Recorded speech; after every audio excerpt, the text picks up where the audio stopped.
Tired of reading? Let the lazy husky do the work. We've got the best web novel audiobooks right here. Make sure to subscribe. Chapter 47, Descending Thunder Mountain. Damn it. The little kitten cursed as her closed eyes shot open, an aggrieved look in them. I feel like I'm so close to breaking through, but so far away at the same time. The little kitten could only sigh as she returned to her cultivation. By her side, the head of the Wilderwolf soldiers had finished his inspection of his new spear and was now also cultivating as he waited for his masters to return from the Thunder Mountain trials. Silence pervaded throughout the peak of Thunder Mountain as people stood or sat patiently, either cultivating or making small conversation as they awaited the passing of time. Every now and then, a distortion in space in front of the Thunder Mountain ruins would appear, bringing forth a person or magical beast, wearing either a smile or a frown considering their results. Eventually, a familiar loud laughter resounded upon the arrival of a new distortion in space, summoning the presence of the equally familiar features of a middle-aged bald man with a boisterous grin. It was Uncle Kill. Has that stupid nephew of mine still not come out yet? Uncle Kill grumbled upon noticing that only the kitten and the head of the Wilderwolf soldiers were the only ones out of the Thunder Mountain trials. Oh well, let's forget about that brat, for this Thunder Mountain hunt has been quite fortuitous for me. Uncle Kill smashed his right fist into his left hand's palm, bringing the little kitten and the Wilderwolf soldiers' attention to a new set of gloves that the man was now donning. These gloves were pitch black, with ice blue runes skirting the edges. Oh, a set of magical gloves. The head of the Wilderwolf soldiers said with an O face. How timely, didn't you just break your last pair of magical gloves a while ago? Uncle Kill's fists have actually destroyed magical items. The side of the little kitten's mouth twitched. Magical items were made of the strongest and most treasured materials, that was some fist strength. Ha ha ha. It was indeed so. Uncle Kill laughed heartily. And these gloves are even better than any of my old ones. It's actually a purple rarity vibrant rank pair of gloves called the Frigid Flash Gloves. Try not to break these ones, then, the Wilderwolf soldier teased. Haha, no promises, no promises. Uncle Kill grinned boastfully as he deeply admired the black gloves on his hands, looking them all over. Shameless, really shameless. The little kitten shook her head and returned her attention to cultivating. While previously, the 100 or so of them had depleted the external aura atop Thunder Mountain after 4 days of successive cultivating, there was actually still quite a bit of external aura left over. The little kitten was hoping to use this aura-rich area to aid in her hopeful breakthrough, pulling the external aura into her soul to attempt to start the evolving process. Yet, it would seem she was not fated to succeed so soon. This must be due to my lack of experience and knowledge. Looks like I'll have to be a little more patient and maybe ask Jonathan for some pointers. The little kitten came to this decision and chose to stop cultivating. As she was not making any progress anyway, she chose to instead spend the rest of her time sleeping as she awaited the arrival of Jonathan and the rest of the magicians and magical beasts inside the Thunder Mountain ruins. The little kitten curled into a soft pile beside Uncle Kill and the Wilderwolf soldier as they exchanged stories of their personal trials. With a silent yawn, the little kitten's eyes closed hazily and soon, unconsciousness took hold of her and she entered a peaceful slumber. Little la okay up. A familiar, masculine voice awoke the little kitten from her sleep. Immediately, she let out a long, wide-mouthed yawn before her eyes opened hazily. As her blurry vision cleared and her brain seemed to awake from its slumber, the little kitten noticed that it was the sound of Jonathan's voice that had awoken her. She could now see Jonathan kneeling down next to her, prodding her sides with his finger, trying to wake her up.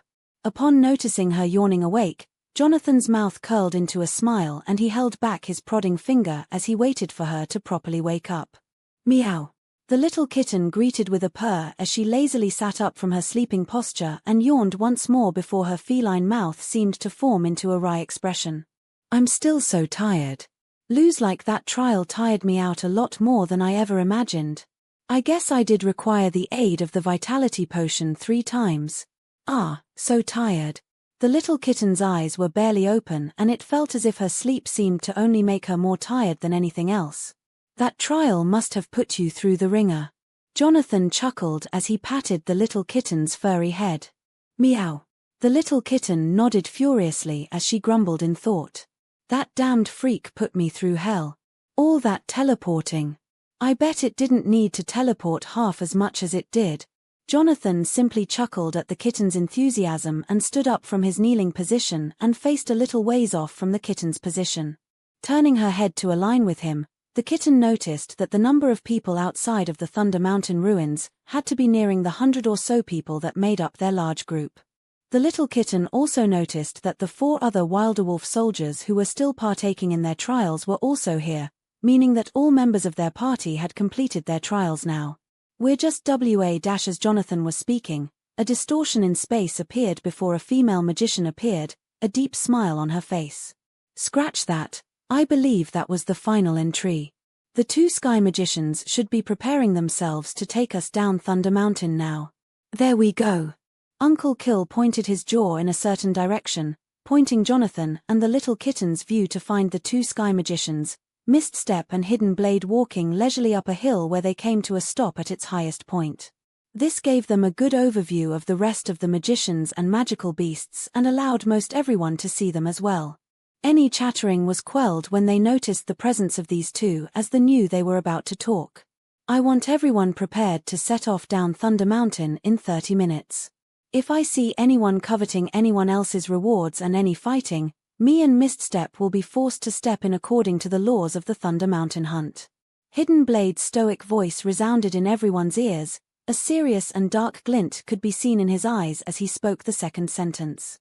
Meow.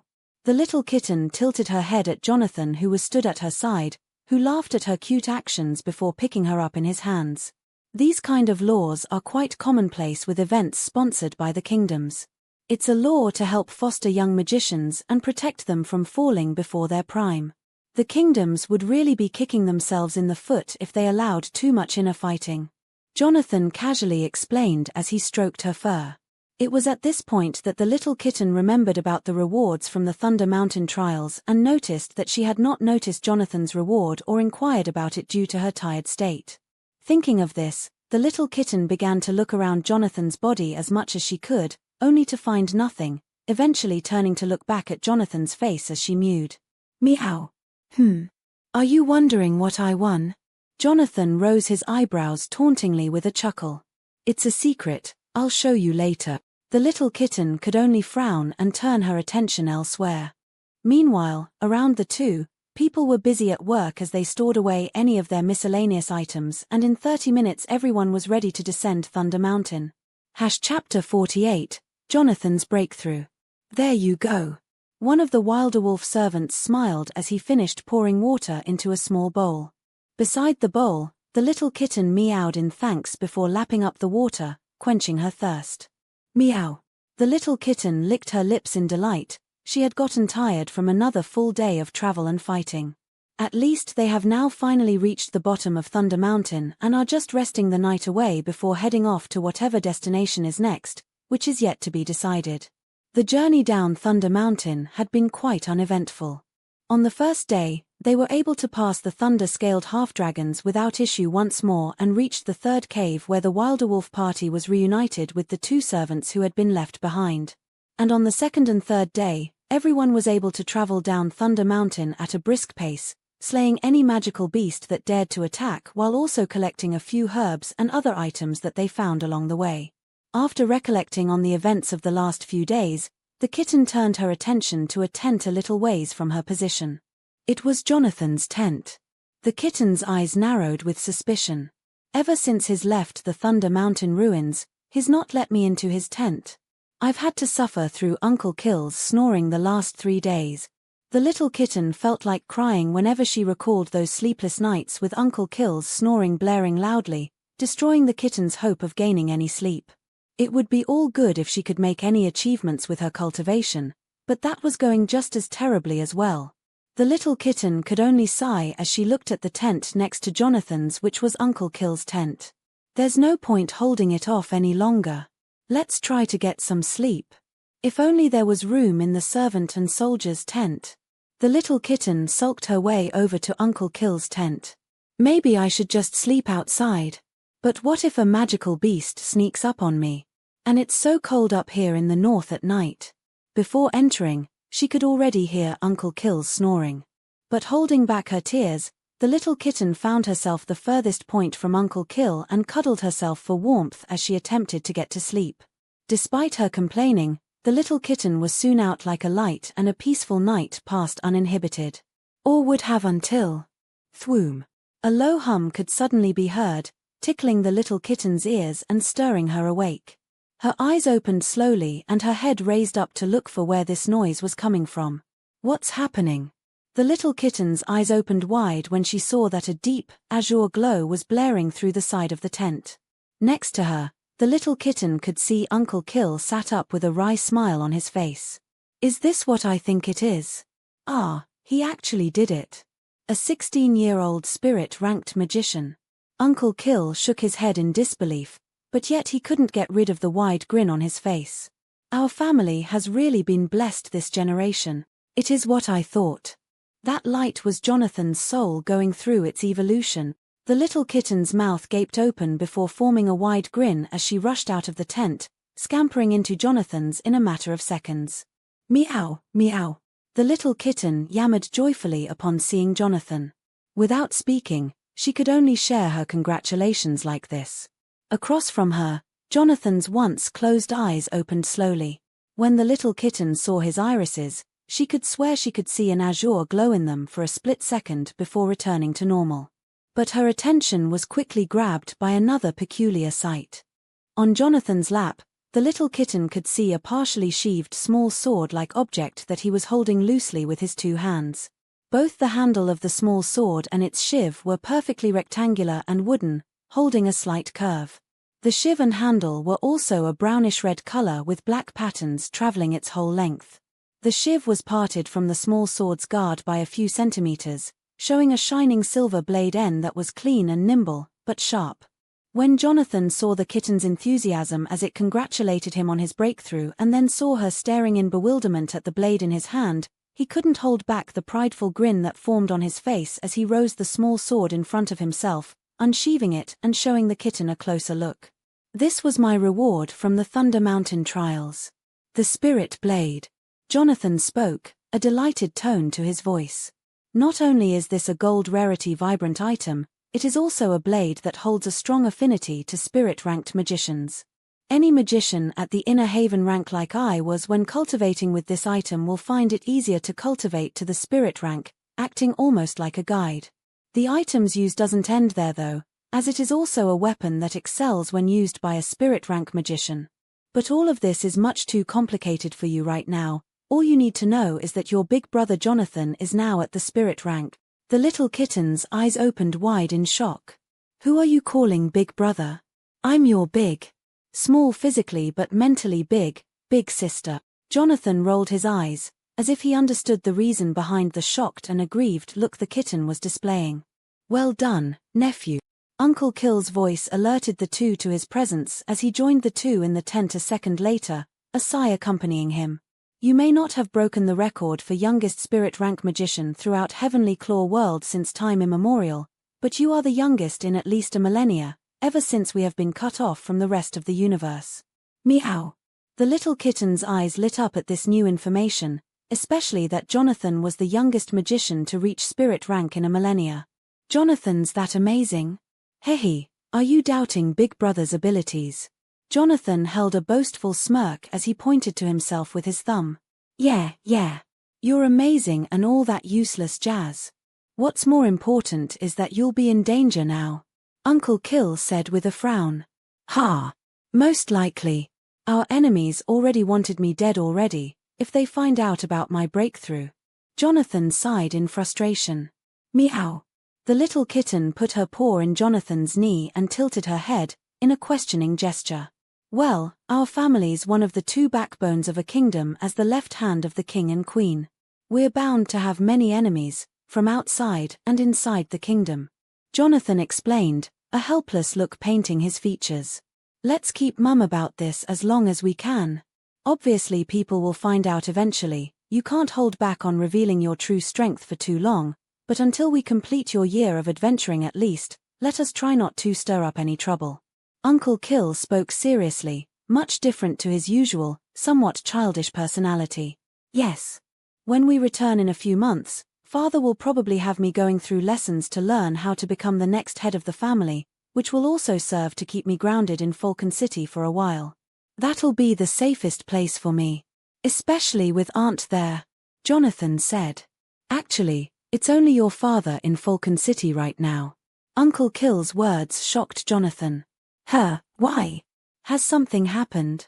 Jonathan asked with a worried expression. Don't worry, the family's completely fine. It seems there's been an event in the Claw Reverence Empire that drew over a lot of the sky magicians all over Heavenly Claw World, or so I've heard through a message your father sent me yesterday. Uncle Kill spoke with clear words. That's still troubling. Jonathan could only pray his family would be safe. Meow. The little kitten turned to Uncle Kill and mewed. What is it? Uncle Kill asked in confusion before turning to his nephew. What's she saying? The corner of Jonathan's mouth twitched. What am I, a cat translator? I think she's wondering what we mean when we say, Heavenly Claw World. Jonathan answered in an impeccable manner anyway. The little kitten nodded, clearly in agreement. Oh, you explain it to her. Uncle Kill waved Jonathan and the little kitten off. I'm tired, I'm going back to my tent to sleep. I'm guessing you'll be staying here, little lass? The little kitten nodded in response and Uncle Kill left amidst a loud yawn. Soon, the mild sound of snoring could be heard coming from the tent next to theirs. No patience, that old fart. Jonathan shook his head helplessly. It's not that hard to explain. Heavenly Claw World is our home, it is a planet in the higher realms. Does that make sense? Meow. The little kitten nodded. Heavenly Claw World is subservient to a large entity called the Emerald Sky Empire, which is a rather large empire that controls hundreds of planets like ours, or at least it was. We don't know really as we've not been in contact with the rest of the universe in 1,000 years. Anyway, Heavenly Claw World is a small planet that was taken control of by the Emerald Sky Empire several millennia ago. Due to this world's sole continent's unique shape that peculiarly resembles a claw, it was then called Heavenly Claw World. But our connection to the Emerald Sky Empire was cut off by an event that happened 1,000 years ago when our world was disconnected from the rest of the universe. I'll end this explanation here though, you'll learn all of this stuff in time. The little kitten nodded her head as she stifled a yawn. The little kitten and Jonathan continued to talk. Jonathan talked while the little kitten listened for several more minutes until sleep crept up on the both of them and the two finally succumbed to their body's wishes. With Uncle Kill's snoring just a distant noise and the comfort of Jonathan's sleeping bag, the little kitten fell into a deep sleep that was desperately needed after several days of accumulated fighting, travel and cultivation. Chapter 49, Some Things Don't Change. How you feeling, little lass? Jonathan asked. The little kitten yawned as she nodded her head. It was early in the morning and all around the kitten, she could see everyone in the midst of work, preparing to set off. The Thunder Mountain hunt had officially ended and everyone was prepared to head off in their separate ways. Just moments ago, the Sky Magicians Mist Step and Hidden Blade had congregated everyone together and announced their departure. Their contract to guide the Thunder Mountain hunt was complete and they had no reason to stay behind. Now, while everyone was preparing to set off, including the Wilderwolf party, the little kitten and Jonathan had decided to traverse the surrounding terrain a little while the servants and soldiers clean up the campsite with Uncle Kill leading them. While they were taking one last good look at Thunder Mountain and its 5 peaks, they heard the call of one of the servants announcing that everything was prepared and Uncle Kill had ordered for them to join up with them. Walking back to the camp, which had been fully cleaned up with every item now residing in Uncle Kill's magic pocket, Uncle Kill was quick to announce their next plan of action. We will be heading off to Skyview City. Skyview City? Jonathan repeated before nodding in understanding. That's the biggest city in the North region, there should be plenty of things to do there. Indeed, with the Thunder Mountain over, we are now stuck at what to do once again. For now, heading off to a bustling city like Skyview could prove to point us in our next direction. Uncle Kill explained further. With that decided, the Wilderwolf party quickly set off in the western direction, heading off to an area where the northern mountains lessened in quantity and where a small plain gave room for one of the biggest cities in all of Falsio, Skyview City. But to travel there would take around 2 days of non-stop walking, with little breaks. To quicken their pace, once the party had left the mountainous lands, Uncle Kill guided them towards a smaller city called Hillfort. In Hillfort City, the party didn't stay long, only heading to a business at the edge of the city called Winding Road. The Winding Road was a business that loaned out several magical beasts for travel purpose. From horse-like beasts that could gallop several miles without a break to giant birds that could soar the skies with a party of people on its back. They provided a multitude of magical beasts that were raised and trained for the purpose of travel. Some even also held some fighting capabilities, acting as bodyguards, though this would only be their secondary purpose and could not match other magical beasts who were trained as such exclusively. But for the purposes of this visit, Uncle Kill chose not to loan anything too complicated or dear, considering that they would only be using them for a day at most. Instead, he chose a magical beast that was common to the region and rather cheap, all things considered. Wow, these things are huge. The little kitten couldn't prevent her small mouth from gaping when she saw the 2 magical beasts Uncle Kill had rented. These are dogs. Indeed, the 2 magical beasts in front of them looked identical to dogs, just magnified in size by several times. They stood around 5 meters tall and were rather obtuse with an abundance of long, white fur. Their faces were rather squashed in, looking rather comical compared to their large bodies, and their tails swirled, rather like a pig's. The strangest feature of these beasts were their small, stubby legs that looked as if they shouldn't be able to hold up their large bodies without crumbling into dust. Yet, these legs were incredibly powerful and allowed these magical beasts to run at similar speeds to a horse's. Ha ha ha, what an expression. Jonathan laughed at the kitten's shocked expression. These white-furred mountain dogs are a common magical beast found in mountainous regions, a magical beast which usually reaches the major magical beast rank at its peak. They're nothing special, but they'll serve us well for a day. Uncle Kill nodded in approval as he appraised the 2 beasts in front of him. Suffice to say, the Winding Road kept their beasts in good shape, and Uncle Kill quickly concluded that they were ready to set off at any time. How many people can this thing hold? Jonathan asked. The recommended rate is said to be 5 people a beast. With 6 soldiers, 2 servants, myself, my stupid nephew and the cat. We make 11, 1 more than recommended. This would usually slow the beast down. Luckily our 11th member is but a puny thing, ha ha ha, so we're set. Uncle Kill laughed with a big grin. Who you calling puny? The little kitten hissed in his direction. Holding her, Jonathan laughed and shook his head as he patted her head, attempting to calm her. Don't take his words to heart. He's got a condition where he can't go a second without insulting those that he likes. It's a condition that has gotten stronger with his old age. Jonathan spoke. Only seriousness could be heard in his voice, but the mischievous glint couldn't be hidden in his eyes. Who are young calling an old foggy, you brat? The side of Uncle Kill's mouth twitched in irritation. Am I going to have to beat you senseless again for you to respect your elders? So you admit you're an elderly? Jonathan chuckled. Why you? Uncle Kill's fingers were cracking from the pressure of his fists squeezing together. You asked for it. Come at me, I've been wanting to test my new strength. Jonathan smirked. The Wilderwolf soldiers and servants rolled their eyes and sighed. Some things would never change.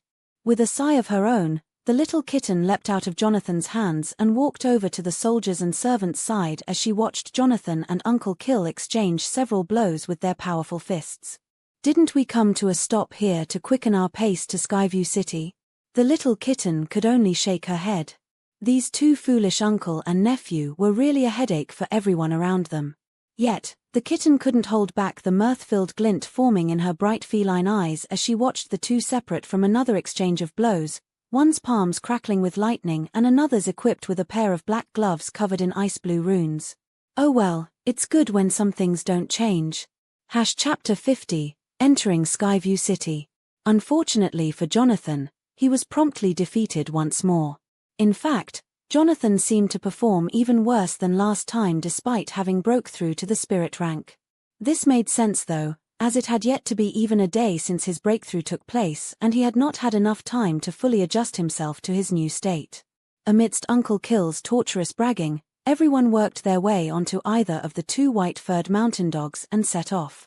Delayed by Jonathan and Uncle Kill's little scuffle, morning had now long passed. While riding one of the white-furred mountain dogs, the little kitten spent her time thanking the gods when she didn't experience any motion sickness like she always would when teleporting. At a steady but quick pace, the Wilderwolf party traveled leisurely through the hills of Falsio's northern region in a peaceful manner.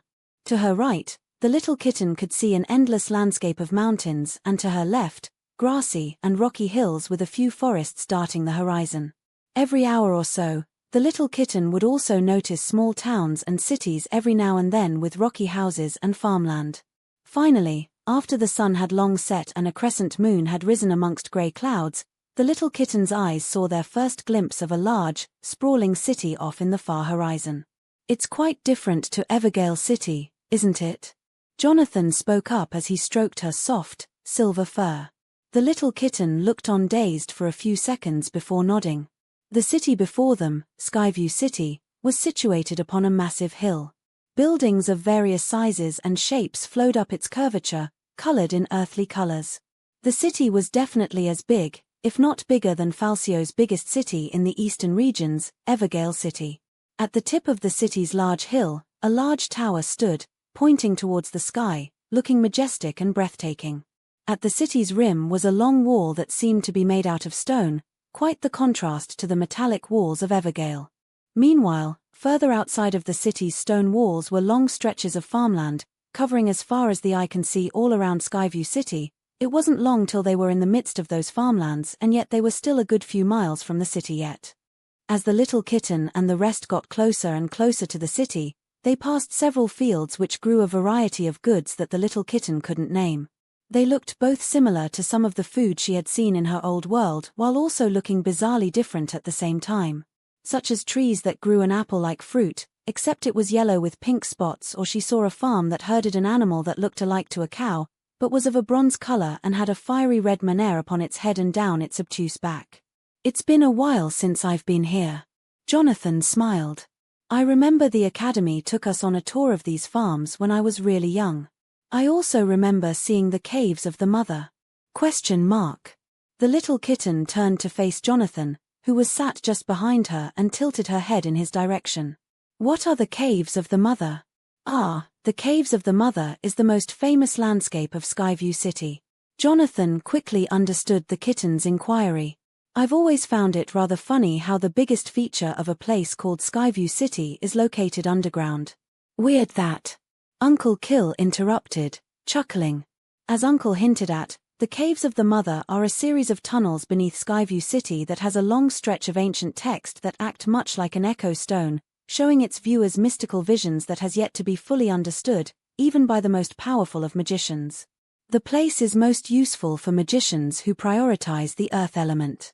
Jonathan helpfully explained. The element of earth is often compared to a mother figure, as soil births fruit, trees, crops, and so on. This is where the name, Cave of Mother, originates from. Uncle Kill further explained. In fact, there are quite a few elements which are often compared to being like a mother, like the elements of wood, nature, and even the holy element of creation. "All right, enough chit-chat. We're about there." Jonathan cut the conversation to a close as he pointed forward. Looking ahead, the little kitten noticed that indeed, they were now quite near the stone walls that surrounded the perimeter of Skyview City. "Thankfully, it's still early in the night, else the city guards may not have let us in otherwise." Uncle Kill sighed in relief. Getting a closer view, the little kitten could now see how domineeringly large these stone walls truly were. She also noticed that despite being made out of purely stone, the wall was impeccably smooth, without a single crack. She also felt like there was something about these walls that was more than meets the eye, but she couldn't make out what that was. "I bet there's some magic at play here." The little kitten pondered about this anomaly she felt. Along the stone wall facing them, there were 3 large stone gates that were only slightly smaller than the wall's full height. These gates were spread out at a good half a mile distance from each other. The white-furred mountain dogs walked leisurely towards the centermost gate. This centermost gate was slightly open, allowing enough room for carriages and beasts of the white-furred mountains dogs like to enter. In front of the gates was a small line of people, looking like normal civilians. And in front of these civilians were a group of 6 guards. The guards were dressed uniformly in a light armor and held weapons such as swords, spears, bows, and others at their sides. They all held a stoic expression as they dealt with the line of people entering their city in a patient manner. In a few of the guards' hands were a bundle of paper which they would look at rather often, studying several of the papers quite intently. From the bending of the paper in one of the guards' hands, the little kitten got a good peek at one of the paper's contents. What the kitten saw was the drawn portrait of a menacing-looking man with a nasty scar that ran across his nose and cheeks. "That's a list of the kingdom's most wanted criminals," Jonathan explained when he noticed the kitten's interest. Now understanding, the little kitten nodded in reply to Jonathan. When their white-furred mountain dogs drew near, 2 of the guards split from the rest of their group and headed in their direction. They looked vigilant, but non-aggressive as they did so. "Are you magicians?" one of the guards asked, eyeing the 2 white-furred mountain dogs. It was more common for magicians to ride beasts, as normal or weak magicians usually feared riding beasts like these in case they rebelled, even if that was unlikely. "Yes, I'm Kill Wilderwolf and this is my nephew, Jonathan Wilderwolf. We require entry into this fine city." Uncle Kill pointed with his thumb at Jonathan as his lips formed a gentle smile.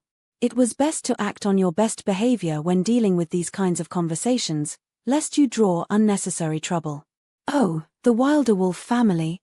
The guard's stoic temperament instantly warmed a little. "I've long heard of Kill Wilderwolf, as well as the young genius magician, Jonathan Wilderwolf. I've also long admired your esteemed self. However, I'm afraid that we are still required to test your cultivation level on the Black Divination Pearl for free entry." The other guard spoke apologetically as he pointed at a black spherical object behind himself. The black pearl rested neatly on a white pillar. "That's fine." Uncle Kill waved it off and leapt off from the white-furred mountain dog before walking up to the Black Divination Pearl, whereupon he placed his hands in a casual manner. After successfully proving himself to be a spirit-ranked magician, the 2 guards kindly gestured towards the stone gates and bowed. "We 2 guards welcome your humble sirs to Skyview City." The 2 spoke in parallel. One could see from their behavior towards Uncle Kill how well those that have reached the rank of spirit are treated in the kingdom of Falsio. This kind of treatment really boosted the little kitten's desire to advance quickly towards the major transcendence rank. Uncle Kill nodded before waving over the 2 white-furred mountain dogs to follow him as he walked past the city gates to the city beyond. Chapter 51, Fated. The little kitten let out a silent yawn as she curled up into a comfy ball of silver fur. She was currently lying comfortably upon the same bed as Jonathan, who himself was currently sat on the bed cross-legged. He was cultivating himself so that he could stable his soul, which was unstable after his breakthrough into the spirit rank. After entering Skyview City, they had spent little time perusing the streets before heading to a rather nice inn called the Golden Cloud Inn. Uncle Kill and the rest were currently downstairs, having a drink and a casual chat. While Jonathan was not against joining them, due to his unstable state he decided it was best to settle himself sooner rather than later. So here he was now, cultivating as the little kitten slept by his side. Unable to have a conversation, the little kitten had decided to join Jonathan and cultivate as well. However, while she felt that she had made some progress, as she had even started to condense her soul at one point, a sign that she was going through the process of making a breakthrough, it had failed in the end. She tried several times after that but to no avail. With a sigh, she decided to take a break for now and worry about this another day. At the same time, several streets from the Golden Cloud Inn, in a deserted area of the city in the west region, was a series of dilapidated buildings. The lights of magical lamps were nowhere to be seen in this street, yet, in one of these buildings which should be abandoned, a flicker of light could be seen through one of the vacant windows. Inside, a couple of figures were sat around an open fire which dimly lit up the dull grey room. The insides of this building was much like the streets outside, barren of substance, and cracks formed each wall. There were a total of 4 figures in total, all men. They all had a savage air to them, with scars and dirt littering their beaten bodies. Most striking was a man sat upon a barrel. He was rather large, easily 6 feet, and had bulging muscles that strained his tight shirt. On his face was a nasty scar that crossed the bridge of his nose and extended into his 2 cheeks. His eyes were like knives pointed at anyone who dared to gaze into his jagged eyes. By his side, 2 of the other men acted as bodyguards by his side. "Is what you say true?" The man with a scar on his nose asked in a demanding manner, his eyes narrowed into slits. Across from him, the 4th man in this small gathering gulped as a chill ran through his body as he was being stared down with those vicious eyes. Truly deserving of his name, the beast-eyed killer. The man gulped once more before shaking off his anxiety and answering shakily. "Why yes, they have even offered a gold rarity vibrant item of your choice if you are able to get it done, as well as 500,000 gold. The man called the beast-eyed killer pondered for a moment, his head tilted downwards before he fixed his vicious gaze back on the man in front of him. "And all I have to do is kidnap the little brat?" "Why yes." The man stuttered. "They want her alive. Tay. That makes things much more difficult. Why can't we just kill the little b-dash? Sir." The voice of another figure interrupted as he entered the scene through a nearby door. He looked no less savage than any of the others in the room, and he ran up to the beast-eyed killer's side and bowed down in a subservient manner. "What is it?" the beast-eyed killer asked with a frown. "Our scouts outside the city have spotted the target. They should be arriving early tomorrow," the bowing man reported. "Oh, so soon?" The beast-eyed killer went into thought once more before ordering. "Keep a watch on them, we'll take the job." Across from him, the shaking man broke out in a smile as he bowed. "My master will be very pleased. The little brat of the Wilderwolf family, huh?" The beast-eyed killer's eyes shone in a malicious glint. "The biggest problem will be separating her from her father. It's hard, but not impossible." It was the next morning and Jonathan was still cultivating. Not in the mood to join him just yet, the little kitten chose to have a tour of Skyview City. "I should be fine on my own. If any danger comes my way that I can't handle, I have my collar that lets me communicate with Jonathan, at least a little." The little kitten reassuringly nodded as she made her decision and pried open the door to Jonathan's room and left. On her way out, the little kitten noticed that the bar was empty and figured that Uncle Kill and the rest must be sleeping still. Ignoring the odd looks of the people in the bar as they watched this small silver kitten walk downstairs and out the door, the little kitten herself headed off in no direction in particular and took in the city of Skyview proper for the first time. In the early morning, she saw several human children playing outside, running about and shooting off weak, harmless-looking magic. She noticed a lot of shops selling farm goods, and she also noticed a few city guards patrolling the streets in groups of 2. They conversed cheerfully with the regular city folk and didn't look half as intimidating as the guards at the gate. "Heh, looks like this city isn't as cold as I thought it was going to be last night." The little kitten smiled. The little kitten continued to walk the dirt streets, passing by several people as they greeted each other a good morning and exchanged casual words, passing by a multitude of shops, some for magicians and magical beasts, but most seemed to be for ordinary folk as she was currently situated at the outer section of the city, while most of the magician-centered things were nearer the center of the city. "I should head up the hill and see if there is anything that piques my interest. Maybe I can get Jonathan to buy me one of them. Though, with Jonathan's money-grubbing ways, maybe that's an impossible task. It's worth a look though." The little kitten nodded enthusiastically. She picked up her pace and sprinted forward as there was quite a distance still until she could be considered in the center of the city proper. Getting sick of having to turn left and right to maneuver around the buildings, the little kitten had a eureka moment before leaping high into the sky, scaring the passerbys who happened to spot her. She wasn't in the air long before landing on the flat roof of a food shop. Not sticking around long, she ran forward and leapt onto the next building and onward, reaching the center of Skyview City in a matter of minutes with this new method of travel. Just as she was about to leap onto the final building before jumping down onto the city streets below, the little kitten suddenly heard a weird noise from the alleyway below that caused her to stop abruptly. "Crying?" the little kitten asked herself quizzically. Indeed, the little kitten could hear the muffled crying of a small girl. Looking down into the alleyway below, the little kitten quickly spotted a small girl with long blonde hair leaning down as she attempted to rub her tears away, only to redden them and spread her flowing tears across her rosy cheeks. The little kitten looked in awe at this girl who looked like a little doll that seemed to be no older than 5 years old. Her eyes were a captivating violet color and she wore a frilly pink dress that spoke of her well-off status. Leaping down, the little kitten walked to her side before licking a tear running down the girl's hand in an attempt to quell her crying. The little girl shook upon feeling a small tongue lick her hand before noticing the small silver kitten, and the girl's crying seemed to stop abruptly before her eyes opened wide in shock and awe. "Whoa, so beautiful!" the girl exclaimed in awe, her 2 hands smacking the ground as if to emphasize her point. "Oh, well, thank you." The little kitten blushed as she answered in her mind despite herself. Even her narcissism couldn't match up to such enthusiastic praise, even she felt it was an overreaction. "Can Andrea pet you, little Fang?" the girl asked. But before the little kitten could respond, the girl's tear-filled hand was stroking her soft, glistening fur. "Why even ask if you're going to do it anyway?" The little kitten rolled her eyes. "And who are you calling Little Fang?" "Little Fang, if only you were a person. Maybe you could find Andrea's daddy."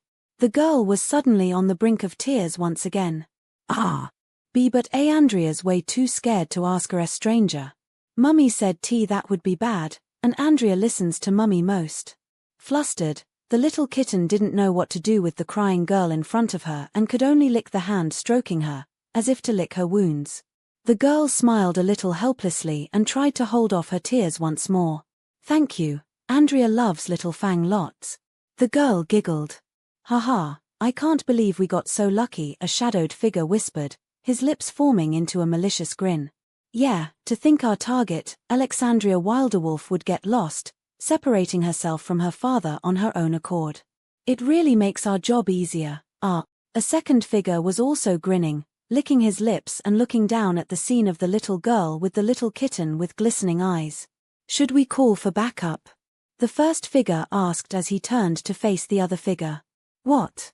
For a girl who isn't long off breast milk and a bloody kitten?" The second figure glared mockingly at the first figure, who could only smile wryly in response. "Yeah, what's there to fear?" The first figure shook his head self-deprecatingly and his eyes narrowed viciously at the 2 ripe targets in front of them. "Might as well have some fun with the cat. Kill it right in front of her, ha ha ha. Let's go." The second figure ordered and the 2 leapt forward, both wielding exceptionally sharp daggers that looked as if they had been soaked in the blood of many victims. The little kitten's eyes suddenly flew wide open and a savage glint appeared in them to the shock of the little girl. "What's wrong, Little Fang?" The girl tilted her head cutely, her neat blonde hair flowing. "What bloody bastard attacks a harmless girl and cat?" The little kitten cursed viciously as she turned to find 2 shadowed blurs darting in their direction from above. "How?" One of the 2 blurred figures gasped involuntarily when he noticed that their sneak attack had been spotted by that small, unassuming kitten. "This will be a good test," the little kitten thought as her tail suddenly straightened and the crimson bangle's iris suddenly lit up with a glaring red light. The red light grew in intensity for several seconds before 2 bloody red light rays were shot out from that iris, heading in split directions. This was the powerful fire spell, Scorching Ray, that the crimson iris bangle could shoot off 5 times, with a week's time needed to recover each use. This time, the little kitten didn't hesitate to use 2 of the spells simultaneously to strike the 2 attackers savagely. "Scum like this need none of my pity," the little kitten hissed. Unsuspecting of this sudden retaliation, the 2 were hopeless to dodge midair and were both struck by the Scorching Ray. The first figure instantly died, the Scorching Ray piercing his heart. His eyes turned dull and he tumbled on the ground dumbly before going limp.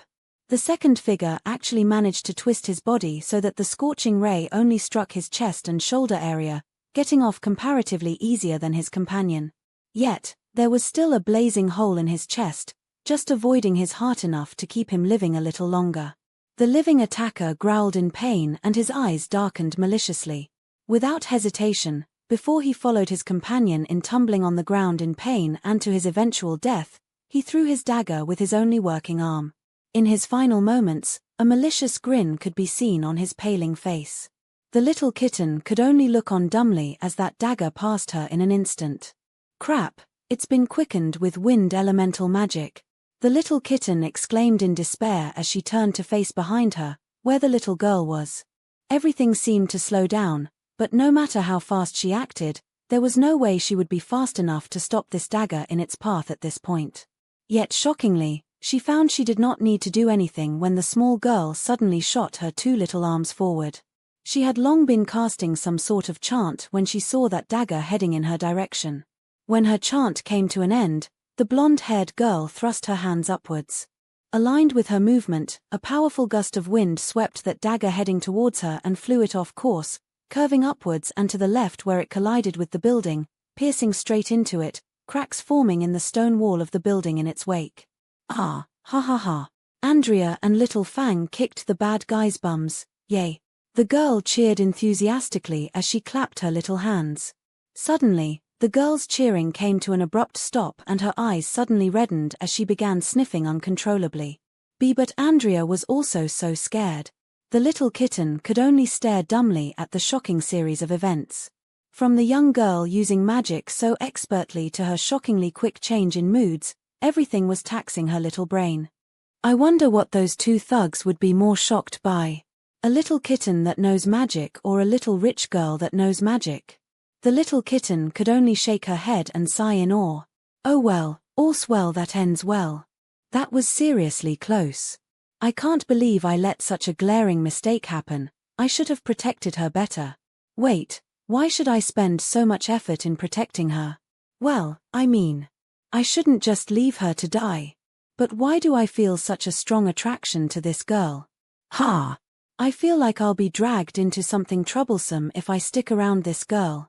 The little kitten shook her head of all stray thoughts and turned to look at the girl who had now begun full-out crying. With a final sigh, the little kitten walked up to her to coax her tears away. It was like this, that two fated partners had met. A pair of unassuming young girls, with no idea that they would one day shake the universe with their names. Chapter 52, The Music Box. Thankfully, it didn't take long for the little kitten to calm down the girl who calls herself Andrea. Sniffling her runny nose and last tears away, Andrea picked up the little kitten and snuggled her into her bosom. A smile returned to her lips as she spent a few silent seconds stroking the kitten's soft fur. Wah, Andrea loves Little Fang so much. Andrea hummed. A little soon to be declaring your love. And so young too. Though I seem to have that effect on most people. The kitten shamelessly boasted. And this brat is really persistent on calling me Little Fang. It sounds so childish. Oh, Little Fang, look at what my daddy bought me. Andrea giggled as she rummaged a lone pocket of her frilly pink dress. To the kitten's amazement, a palm-size wooden box was pulled out that small pocket, one that was plainly too big to have filled in her pocket without bulging out in an unseemly fashion. A magic pocket. The side of the little kitten's mouth twitched in vexation as she looked on amazed. This girl must truly be filthy rich. Looky. Andrea's chimed in her delicate voice as she fiddled with the box in front of her. The little kitten saw the box glow in a dim azure glow for the briefest of seconds before the top half of the box seemed to separate cleanly. Andrea pulled that separated part backwards to reveal a small contraption inside. It was some sort of black disc with several ridges and a few metallic devices surrounding it, with one hanging over the disc, a thing much like a needle resting atop the disc. What is this thing? The little kitten had never seen anything like it before and peeked at it curiously, finding herself caught in Andrea's rhythm despite herself. Hey, Little Fang makes such funny faces. Andrea giggled and gently squeezed the kitten's fluffy cheeks. It's amazing, huh? Daddy and Mummy buy Andrea these all the time. They call them music boxes. Oh, music box, huh? I've never took the time to listen to music before. Being just a street cat before. The little kitten's head tilted upwards in thought as she reminisced on her time in her old world. She could remember that there was a lot of music there, but she had heard little of it in this world so far. Must not be as common among the common folk. Play. Andrea infused more azure into the music box and soon after, The disc atop it began to spin as a pleasant melody played. It was a delicate, soft-sounding song that seemed catchy enough to hold a child's attention, though also complicated and adventurous enough to please the ears of someone older as well. It's rather good. The little kitten couldn't help but nod, her eyes closed as she enjoyed the melody tickling her feline ears. It was then that the little kitten suddenly heard an angelic voice sing along to the melody, which sounded both youthful and powerful, reaching high notes effortlessly as she sang. I am shining in the grace of the 7 tilde. Walking a path of the driven tilde. The long winding road covered in vines tilde. All to reach the realm of the divine tilde. The realm of the divine? Sounds like the lyrics are talking about the long arduous path towards the divine realm. Seems to be the common dream of many. The kitten pondered. What is the grace of the 7, though? When the little kitten opened her eyes to see that it was Andrea who was singing, she wasn't exactly surprised, but she was amazed all the same. It did not sound like the voice of a 4-year-old, it was way more powerful and graceful than such a young person could normally portray. But the truth was right in front of her. Did you like Andrea's singing, little Fang? Andrea's chubby cheeks were red and she was clearly embarrassed, her eyes looked into the kitten's with deep anticipation. Meow. The little kitten put enthusiasm in her voice to portray her approval. Hehe. Andrea just loves singing, music is Andrea's favorite. Andrea clapped her small hands cheerily and she began humming along with the music as it continued to play. Alexandria. A rough but feminine voice interrupted the tranquility of the moment, sounding from behind Andrea. The little kitten maneuvered her body up Andrea's body to look over her small shoulders to have a look at the owner of this angered voice. At the end of the alleyway, the little kitten quickly spotted a mature woman with short brown hair and sharp eyebrows. She looked stern and was dressed in a black and white dress that was quite simple in design. And Nanny Drew. Andrea shivered and tears filled her eyes before she stood up roughly, still hugging the kitten in her bosom. With quick steps, she ran to the mature woman's side and leapt into her embrace. The woman called Nanny Drew was shocked at the girl's tear-filled face. She had planned to give the naughty girl a shouting at for disappearing once again, but instead could only find herself patting the girl's head comfortingly and trying to calm her down instead. She was also surprised to find a rather cute-looking silver kitten in her embrace as well. What's wrong with the young miss? She's never cried like this before. What happened? It was at this moment when Nanny Drew drew her eyes away from her crying young miss and found the 2 bodies stretched out a little ways off from them. Her eyes opened in shock and she quickly understood the reason her young miss was in such a frightened state. What happened? Did these men try to do something to you? Despite herself, Nanny Drew couldn't help the look of deep anger flashing through her eyes when she thought about anyone trying to hurt her adorable young miss. And Nanny, they try to hurt Andrea. Andrea mumbled between tears and Nanny Drew's eyes grew more vicious for a second before returning to her usual warmth as she tried to get Andrea to carry on. Lucky. Andrea was lucky to find little Fang. Andrea tilted her head before lifting the silver kitten and looking at the area between her legs before returning her safely to her bosom. She saved me. Another pervert. The little kitten exclaimed and she couldn't help but compare the girl's action to Jonathan, who did much the same when they first met also. A person called Little Fang saved you? Where is she? Nanny Drew looked all around the alleyway, but saw no one else. Did she leave? No, dumb Nanny. She's right here in Andrea's hands. Andrea laughed, her crying finally came to a stop and a youthful smile replaced it as she giggled. The cat. Nanny Drew had a dumbfounded expression as she looked into the eyes of the kitten, who was looking back into hers. Nanny Drew could swear that there was mocking expression in those feline eyes. Chapter 53, Family Reunion. It's true, Andrea is no liar. Andrea pouted when she saw the nanny's incredulous look. She shot a red thingy out of her tail. Nanny Drew looked up to the kitten's tail with doubt before her eyes widened upon the sight of that crimson bangle. Is that what I think it is? Nanny Drew drew in a deep breath and trailed her fingers across the bangle, inspecting it. It seems to be so. See, Andrea told the truth, and nothing but it, humph. Andrea harumphed, looking rather cute more than anything. Okay, little Nanny believes you now. Nanny Drew stroked the girl's blonde hair lovingly as she looked at the kitten with a profound look. Still, it's pretty hard to believe that this unassuming kitten may be a magical beast. Maybe Master will know. In face of all this, the little kitten yawned. So much action so early in the morning. All right, young miss, shall we get you back to your daddy? Nanny Drew smiled brightly as she rose with Andrea in her hands, who all the while continued to hold the kitten to her bosom. We need to get people to investigate this matter of the young master's attacker. But I don't want the innocent young miss here around these corpses any longer than necessary. Better to head off first. Yay, Andrea misses daddy. Andrea cheered happily as she smothered the kitten in a tight embrace. Gah, you're killing me, the little kitten hissed. Nearing the peak of the hill that made up Skyview City, in the city's central region, also known as the Magician's District. Between streets packed with shops and businesses, in an open area where people could sit and rest or simply pass through without the worry of being crammed in between narrow roads. Here, at the center of this open area is a large fountain with a splendid statue standing tall, gaining the admiring glances of the passerbys who looked upon it. This statue was of a marvelous figure, one of the 4 holy magicians. The holy magician known as the Reversing Clouds Magician, who famously held the innately aligned holy element of time. Using his time element, the Reversing Clouds Magician famously found many hidden locations through Heavenly Claw World, with the Skyview City's Caves of the Mother being only one of them. Beside this fountain, multiple people dressed in light armor were busying about, running to and fro with anxious expressions.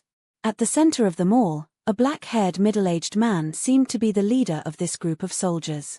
It was Alexander Wilderwolf, father of Jonathan and Andrea. Alexander's hands were clamped together as multiple emotions seemed to flash through his usually cold-looking eyes. Among these varied emotions, a deep feeling of worry and guilt were most prominent. Holding back his chaotic emotions, Alexander held his brow and let out a long troubled sigh. It was at this moment that one of the soldiers, bearing a wolf crest on his armor, ran up to him, a relieved smile on his face. Seeing the excited emotions of this soldier, Alexander immediately relaxed a little. "What's the report?" Alexander asked. Alexandria's nanny, Nanny Drew, has reported via a calling stone that she has found the young miss. She's heading in our direction at this moment. The soldiers happily reported, an honest relieved sigh escaping his lips afterwards. Good, good. Alexander let out as he let out a relieved sigh of his own. Elsewhere in Skyview City, in the Golden Cloud Inn. Walking down the wooden steps and descending to the ground floor of the inn, Jonathan suppressed a yawn while doing so. Finally, my soul has been stabilized.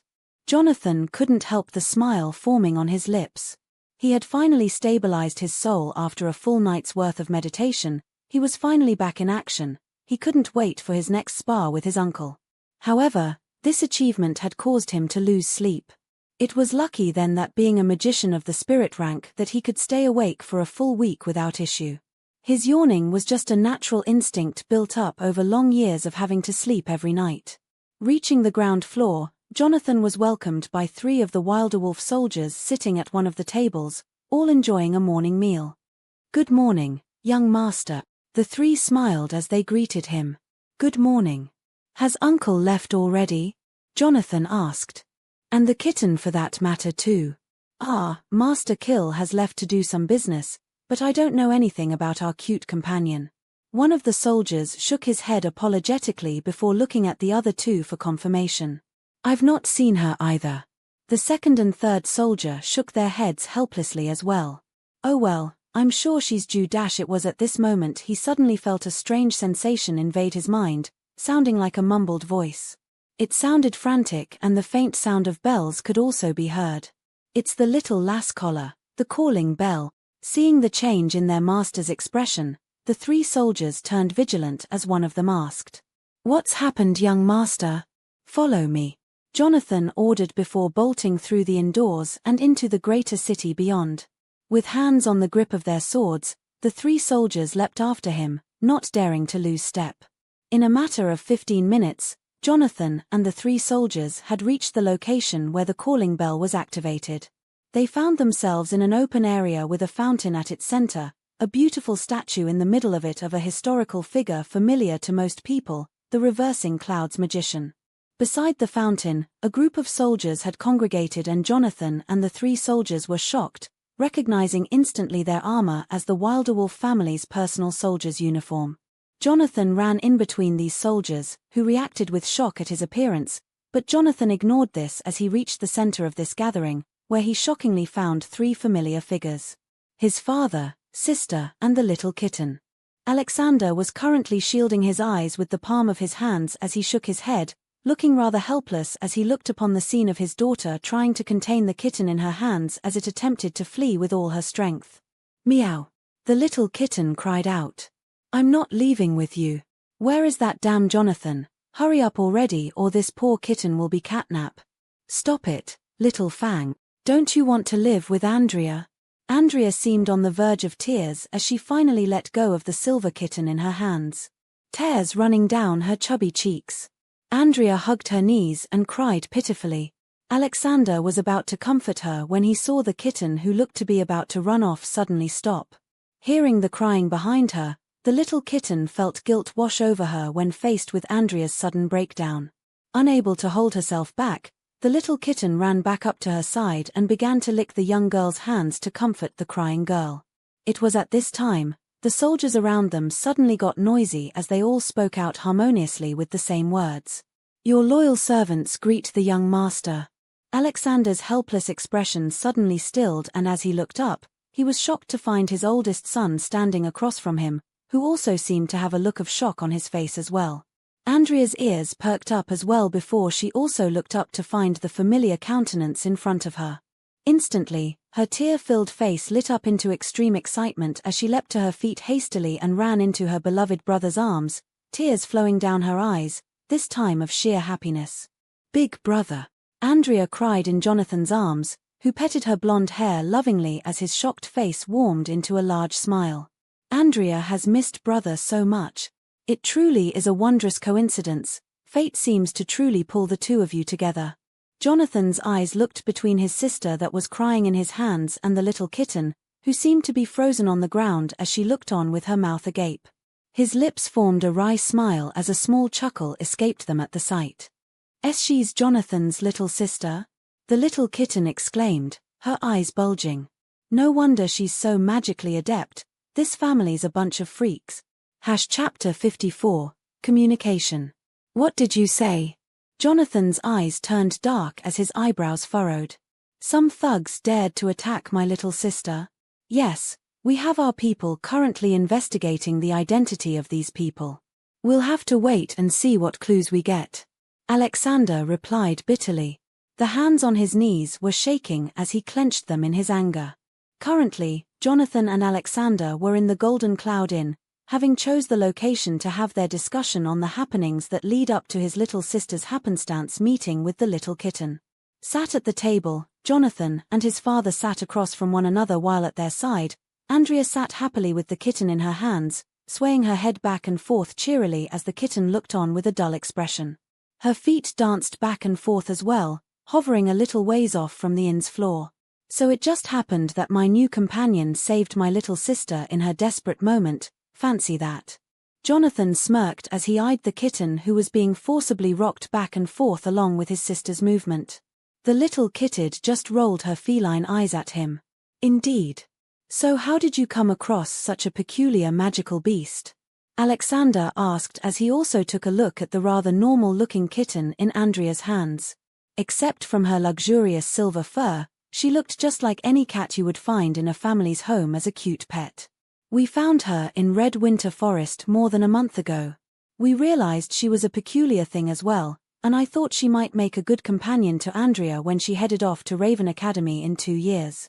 Jonathan explained as he happily reminisced on what seemed so long ago, but in actuality had only been little more than a full month's time in the past. I see, that makes sense. She does seem to hold some level of talent, having been able to take down 2 magicians without injury. Alexander nodded his head in understanding. But what are her origins? Is she safe? Without a communication device, our conversations have been limited. But from my experience so far with her, she's as safe as a cat can get. You know, with all that scratching that they do. Jonathan laughed, getting a hiss out of the cat. Big brother. Andrea's voice suddenly cut in, her eyes seemed to be sparkling in their excitement. Did you say you were going to gift Little Fang to me? Hee, Little Fang, huh? Jonathan chuckled at the name, he found it an appropriate name. Despite not being able to understand her, he could tell she had a sharp mouth. Well, that was my thought. But in the end, that is only if that is what our Little Fang here wants to. Andrea turned to the kitten in her hands expectantly with glassy eyes. The kitten stayed silent, looking neither here nor there as she thought on this point internally.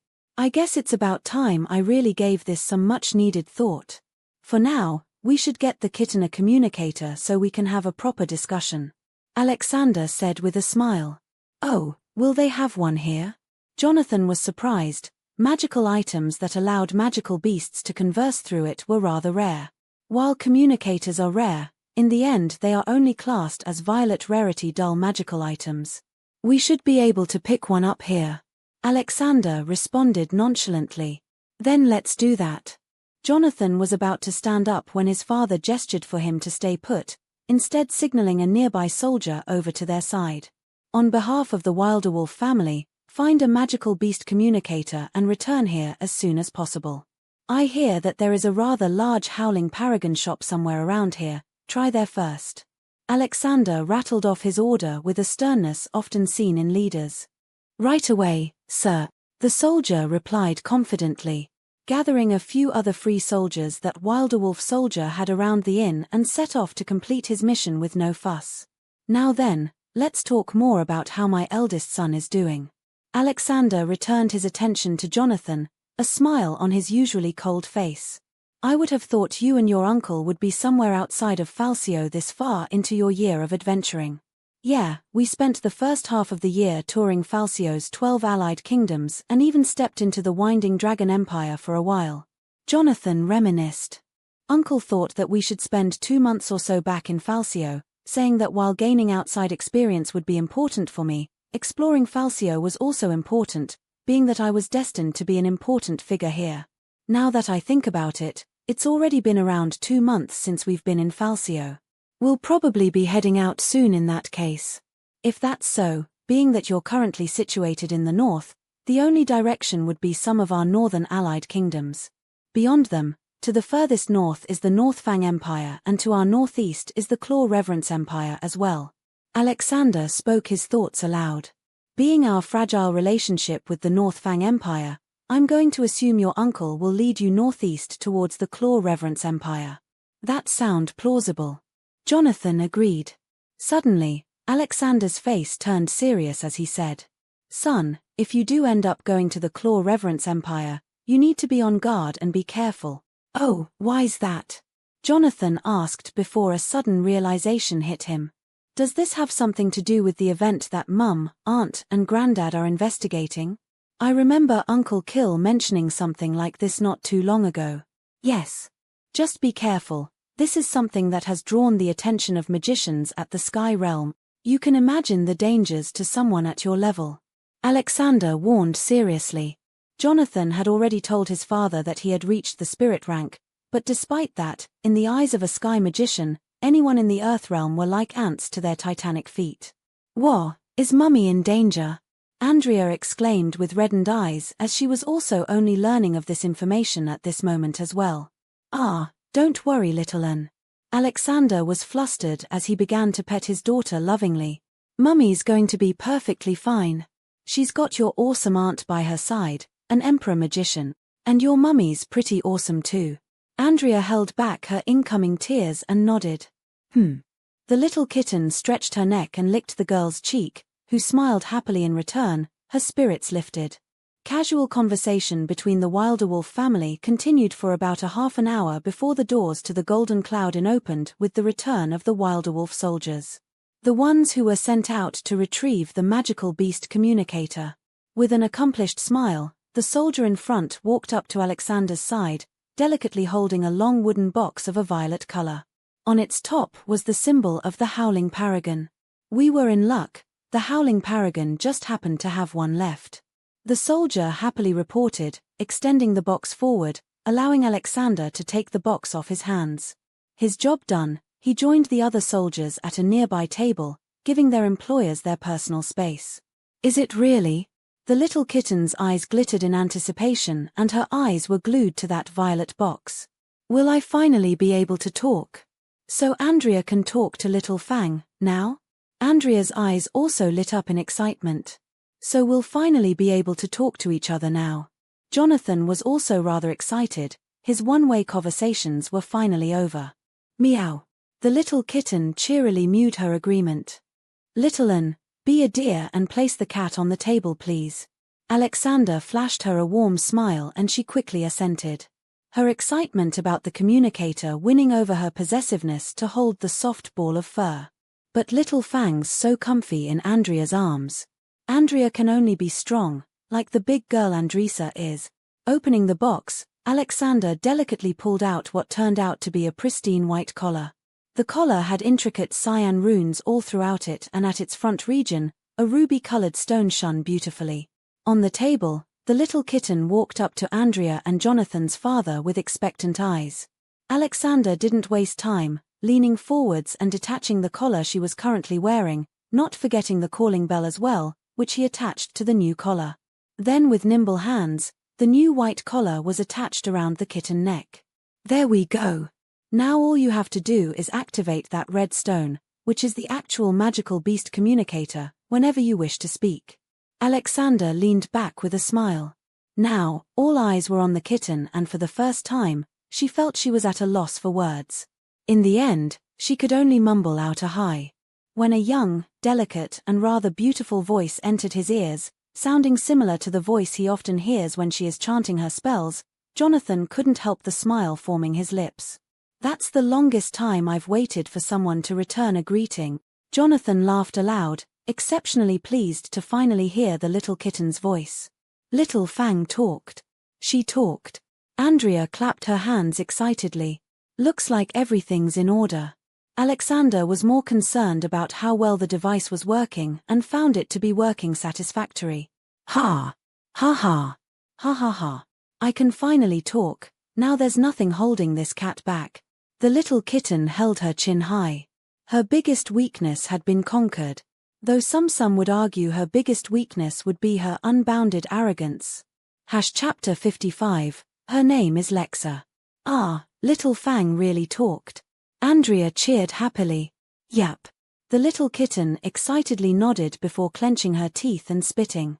And now I can say, you are definitely not calling me little Fang. Why? And Ira cried out. But it's such a cute name. Haha, remember lil sis, you can't force your opinions on other people. Jonathan lovingly petted Andrea's golden hair. Oh okay, but can I come up with another one? Andrea asked expectantly, looking at the kitten and Jonathan with puppy dog eyes. Fine. The little kitten found herself unable to refuse her pleading eyes, much to her confusion. Then, what can Andrea call you? Andrea asked herself, her index finger resting on her chin as she tilts her little head. Ah, how about Lexa? Lexa? Alexander's eyes widened in realization before a small understanding smile graced his lips. It would seem you think rather highly of this kitten, haha. Named after the shooting star paragon magician? Jonathan also seemed to recognize the significance of this name. Who's the shooting star paramagigi? The little kitten asked in confusion. She was a very powerful magician who was on the bound of reaching divinity, but famously vanished before accomplishing as such. There are many rumors about her whereabouts, most of which speculates her to be dead. But whatever the case is, she was known as one of the strongest female magicians in the higher realms and was famous for mercilessly beating up anyone who tried to court her. Jonathan helpfully explained. The kitten's eyes widened in awe. Feisty. I like it. Of course that's the part that attracts you. Jonathan rolled his eyes, but an amused smirk played on the side of his lips despite himself. Mummy tells me stories of the shooting star paragon a lot. Andrea really loves those stories. Andrea explained, her admiration for this Lexa figure palpable. This upbeat atmosphere was then interrupted by the sound of a light cough, bringing the little kitten, Andrea and Jonathan's attention to Alexander, whose expression had not turned serious, and they all realized immediately that they were going to proceed to the real talk now. Now that that is all sorted out, do you think you can explain your origins now? Alexander cuts in, a serious smile gracing his cold features.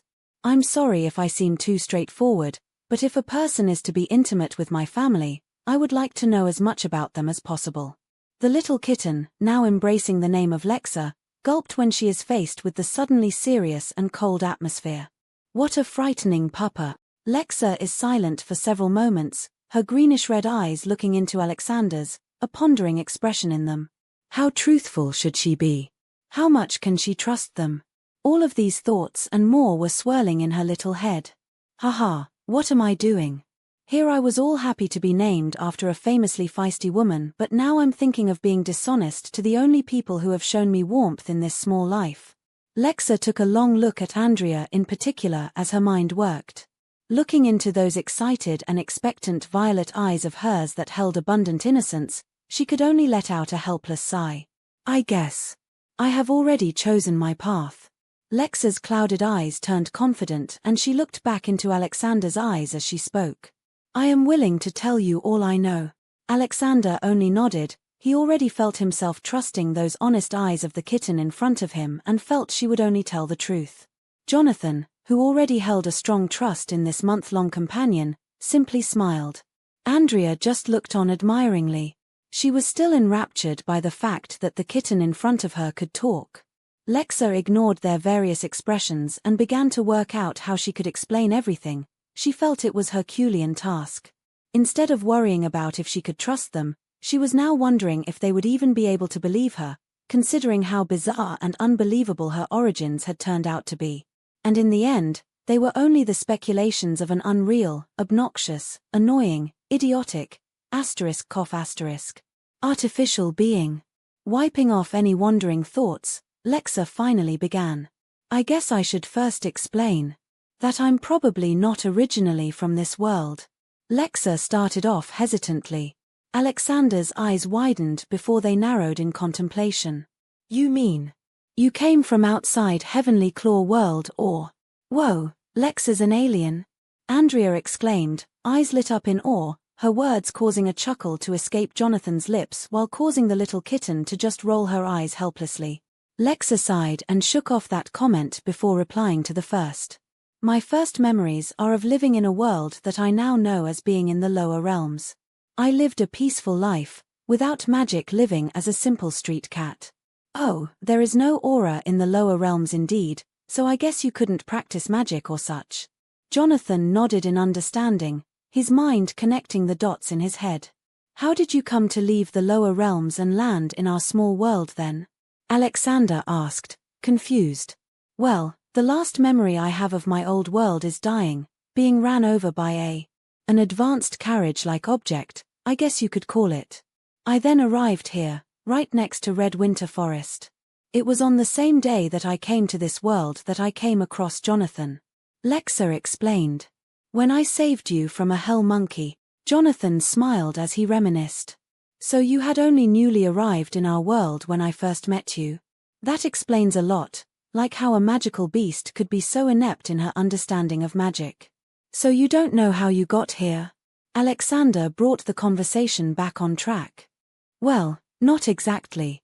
But when we participated in the Thunder Mountain hunt, I surprisingly found that the guardian spirit there actually seemed to have some knowledge of my origins. Oh, I guess that makes some sense. These guardian spirits are designed and created by beings of the divine realm after all. They're bound to know things that we don't understand. Alexander nodded his head in understanding. Yeah, but to find out anything, I had to pass the Red Freak's dam trials. The side of Lexa's mouth twitched at the thought. Those trials were quite horrible. The teleporting even more so.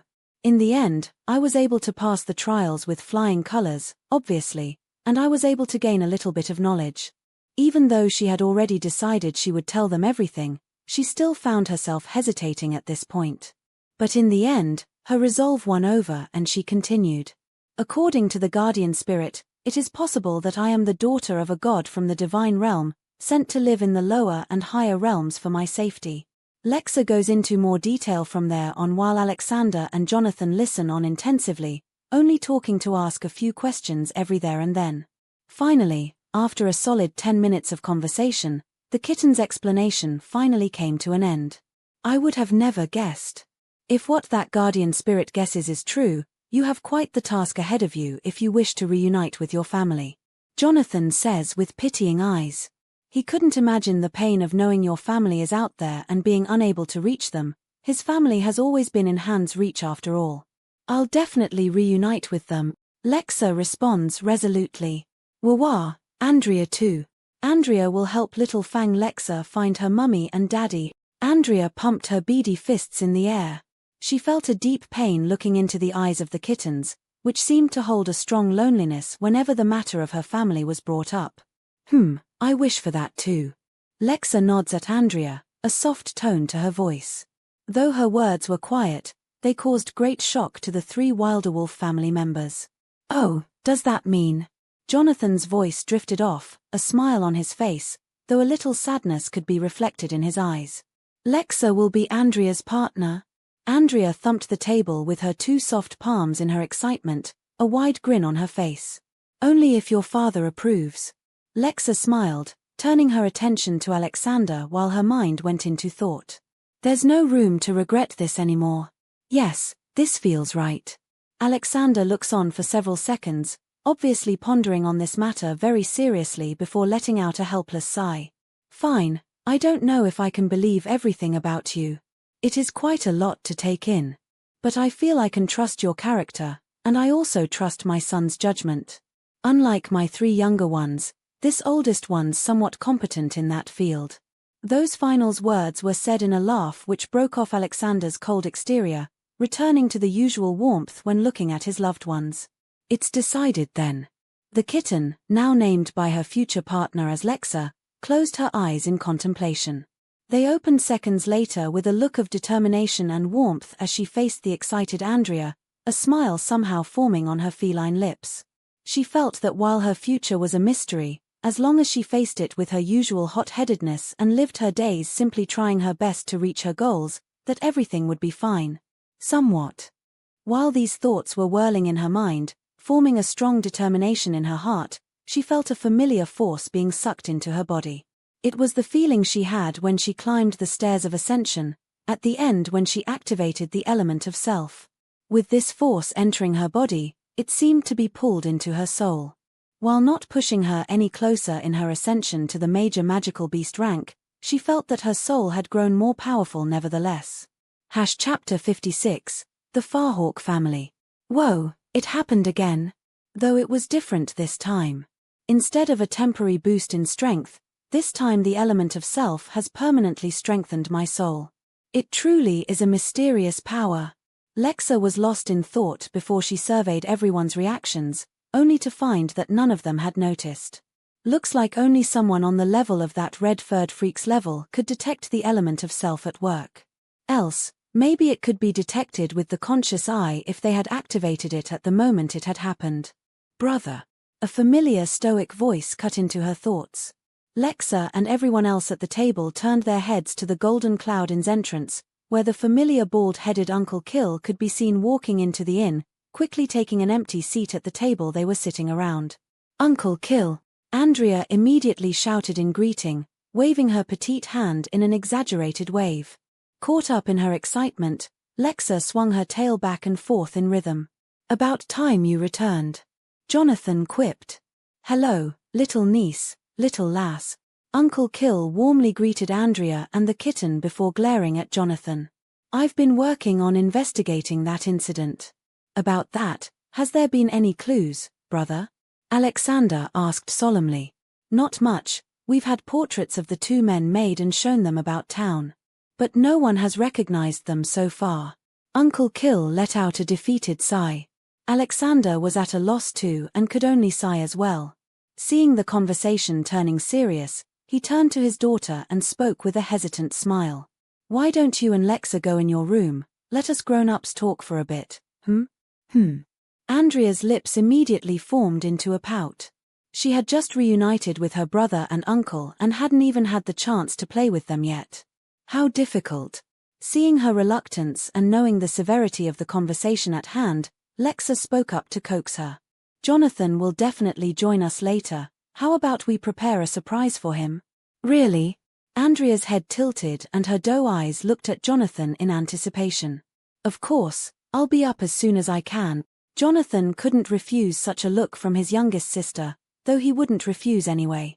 He had always held a soft spot for this younger sister of his, unable to be as strict as he might be with the middle two. He thought this might be due to the large age gap between the two comparatively. Pinky promise? Yeah, pinky promise. Andrea nodded her head happily and held out her pinky at her brother and latched it around his bigger one. The two shook their hands in rhythm as they spoke in unison. May our pledge be seen by the Watcher in the sky and heard by the Guardian of all. Watcher in the sky, Guardian of all?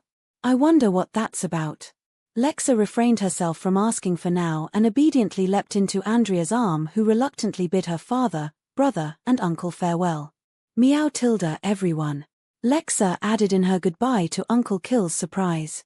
Uncle Kills laughed brightly. It had taken a minute to understand where that mysterious feminine voice had come from at first, and he immediately asked the little kitten as soon as he did. You finally got a communicator? Hey, who's more badass, me or Jonathan?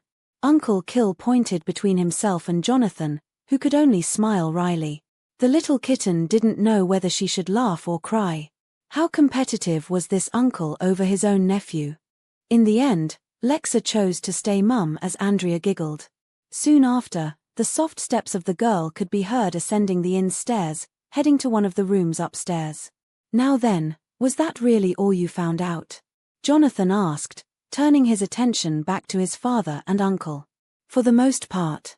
Only, we have a strong inkling that it is related to them. Uncle Kill answered solemnly. His eyes scanned the room and only finished his sentence when he noticed that the Wilderwolf family had long cleared the inn of everyone else. Even the inn's bartender was nowhere to be seen. You think it has something to do with those Farhawks? Alexander's eyes turned vicious at the thought. All we know is that our family has encountered a series of incidents lately that seem to have a hostile party behind them, with this incident only being one of many. These incidents have been getting progressively worse, the worst being the one before this one, where the second young master, Peter, was attacked during an academy event.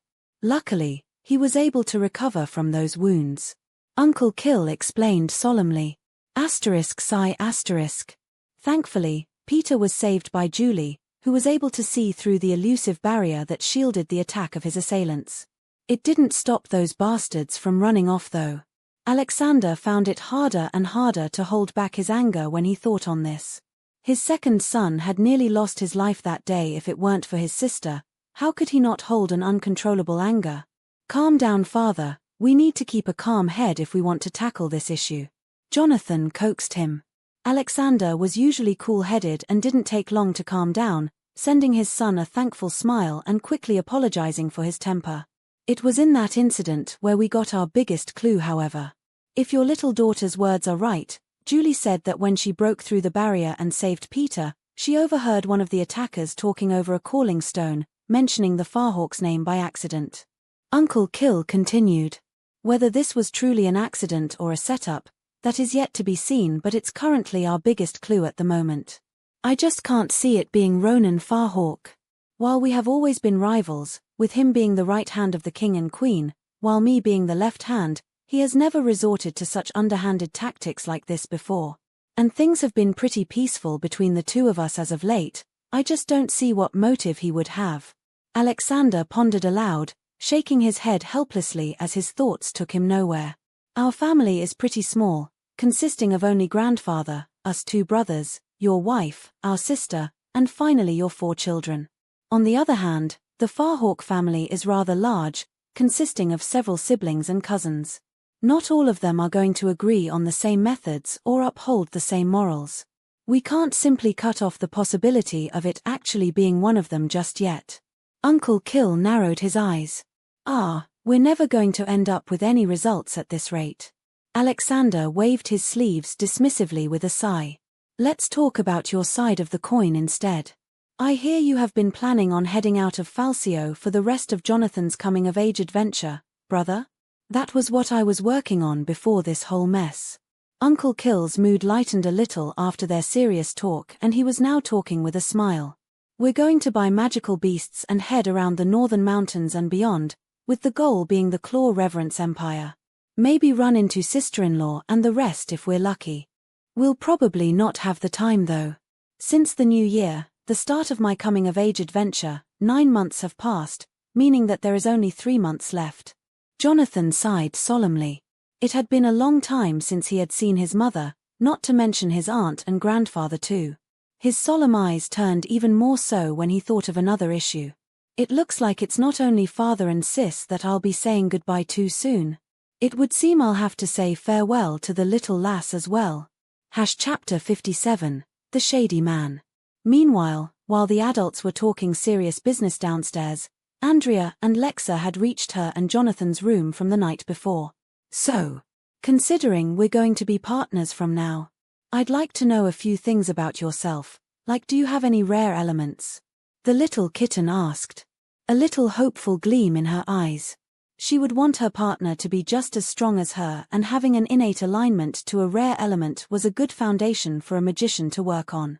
While a magician who only had an innate alignment to the 4 main elements could become strong by having a great understanding of those elements and external elements, being aligned to a rare element from birth is always going to be of great benefit, allowing the magician to quickly learn the inner workings of an element faster than one who had studied an external element otherwise. Andrea sat on the floor across from the kitten and shook her head. Andrea doesn't know. How don't you know? Lexa tilted her head, befuddled. Daddy says that Andrea will have her elemental Aling dash. Andrea struggled to say that tough word with all her might, her little pale head straining from her concentration, turning a peach color. Ign meant. Yay, Andrea said it right. Lexa looked on with a dumb expression, not sure whether to laugh or cry. You got off track and didn't answer my question. When Andrea saw the kitten's incredulous expression, she seemed to realize and continued on with her explanation. Oh, right. Daddy and Mummy said Andrea would have Andrea's elements tested when Andrea turns 5 years old. She cutely stuck out her hand, flashing her 5 stubby fingers. She didn't even say alignment in the end. The corner of Lexa's mouth twitched. But in the end, she could only shake her head helplessly before pondering on the matter at hand. Do humans not have their elements from birth?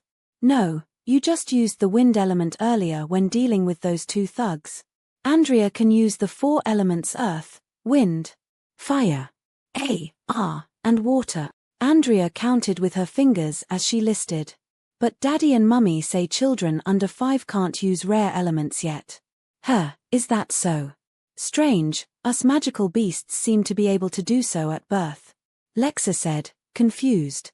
Daddy said it's because children are naughty.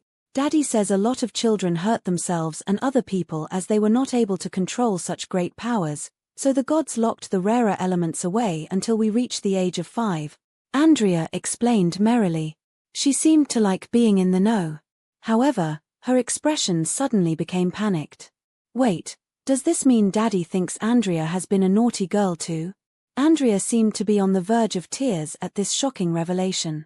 The next several minutes consisted of Lexa calming Andrea down and persuading her that her father didn't think she was a naughty girl. Jonathan let out a long yawn as he stumbled lazily up the stairs. The sun had long set and the adults' talk had finally ended just moments ago. Becoming tired and remembering his promise to Andrea earlier that he would join her to play, he said goodbye to his father and uncle and was now walking his way towards his room, where Lexa and Andrea should currently be. Walking up to the wooden door, Jonathan grabbed the handle and opened the door. Peeking in, he couldn't help the smile forming his lips at what he saw. Leaning against the lone bed, Andrea was resting her little head against the soft mattress. Her eyes that were closed trembled every now and then as her eyebrows creased. She was obviously dreaming something that made her upset. On Andrea's lap, the kitten laid peacefully, her eyes closed as well, her petite body bloating up and down with her soft breathing. Seems I was too late, they've already tired themselves out. Jonathan smiled as he ever so softly closed the door and walked up to his sister. Suddenly, the kitten's eyes opened abruptly, probably noticing his presence. Jonathan placed his index finger on his lips in a shushing motion before placing his hands on Andrea's back and under her knees. Lexa nodded her agreement before leaping off as Jonathan picked his sister up. He gently placed her in the bed, Lexa leaping to her side in seconds, resting close to Andrea's head. "Good night," Jonathan softly said, patting the two of them once before standing up. "Night." Lexa half yawned, half mumbled. Her eyes were now closed, and sleep seemed seconds away for this tired little lass. With the smile still on his face, Jonathan turned away to leave the room. He would ask the inn owner if he could buy another room for tonight. Just as he was about to leave, however, he suddenly had a strange sensation. He felt he had sensed something and turned back to look inside the room with narrowed eyes. Being a spirit rank magician, Jonathan now had the conscious eye and he used it without hesitation. Only, he didn't notice anything inside or outside the room. He could only shake it up to be a mistake. On the offhand that it wasn't, he held trust in the Wilderwolf soldiers holding guard all around the Golden Cloud Inn. There was a late-stage spirit-ranked magician leading them after all. Shaking his head, Jonathan gave a last sweet goodnight before leaving the room. *CK the gods, that was close. A shady, shadowed figure couldn't help but curse as he hid behind the ledge of the roof he was currently residing on. A few buildings across from him, the Golden Cloud Inn could be seen quite clearly. This man was a thief who often used his nimble feet and keen eyes as a scout for the beast-eyed killer. He was pretty confident in his ability to cloak his presence when even in the same room as another. Yet to his shock, that young master of the Wilderwolf family had nearly caught him. That was some detection abilities. The shady man let out a long breath before unhesitatingly running from his spot. It was about the time to hand in his report anyway. In the light of the moonlight, his features were revealed. His eyes were sunken in and his eyebrows were at a 45-degree angle. His hair and eyes were a dirty brown color and he wore a long, dark as the night-long coat. His lips and teeth seemed to naturally form into a cocky grin and his nose was long and sharp. This was a man that could only be described as shady-looking. Several minutes later, the shady man's nimble feet landed on a window's ledge of a beat-up abandoned building. Stepping inside the building, the man walked up to a lit fireplace where 3 men were Saturday. 2 at the back were tough-looking guards with scars abundant.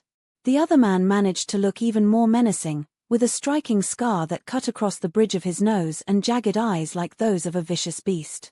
This was naturally the wanted criminal, the beast-eyed killer. "Sava, what have you found? Tell me."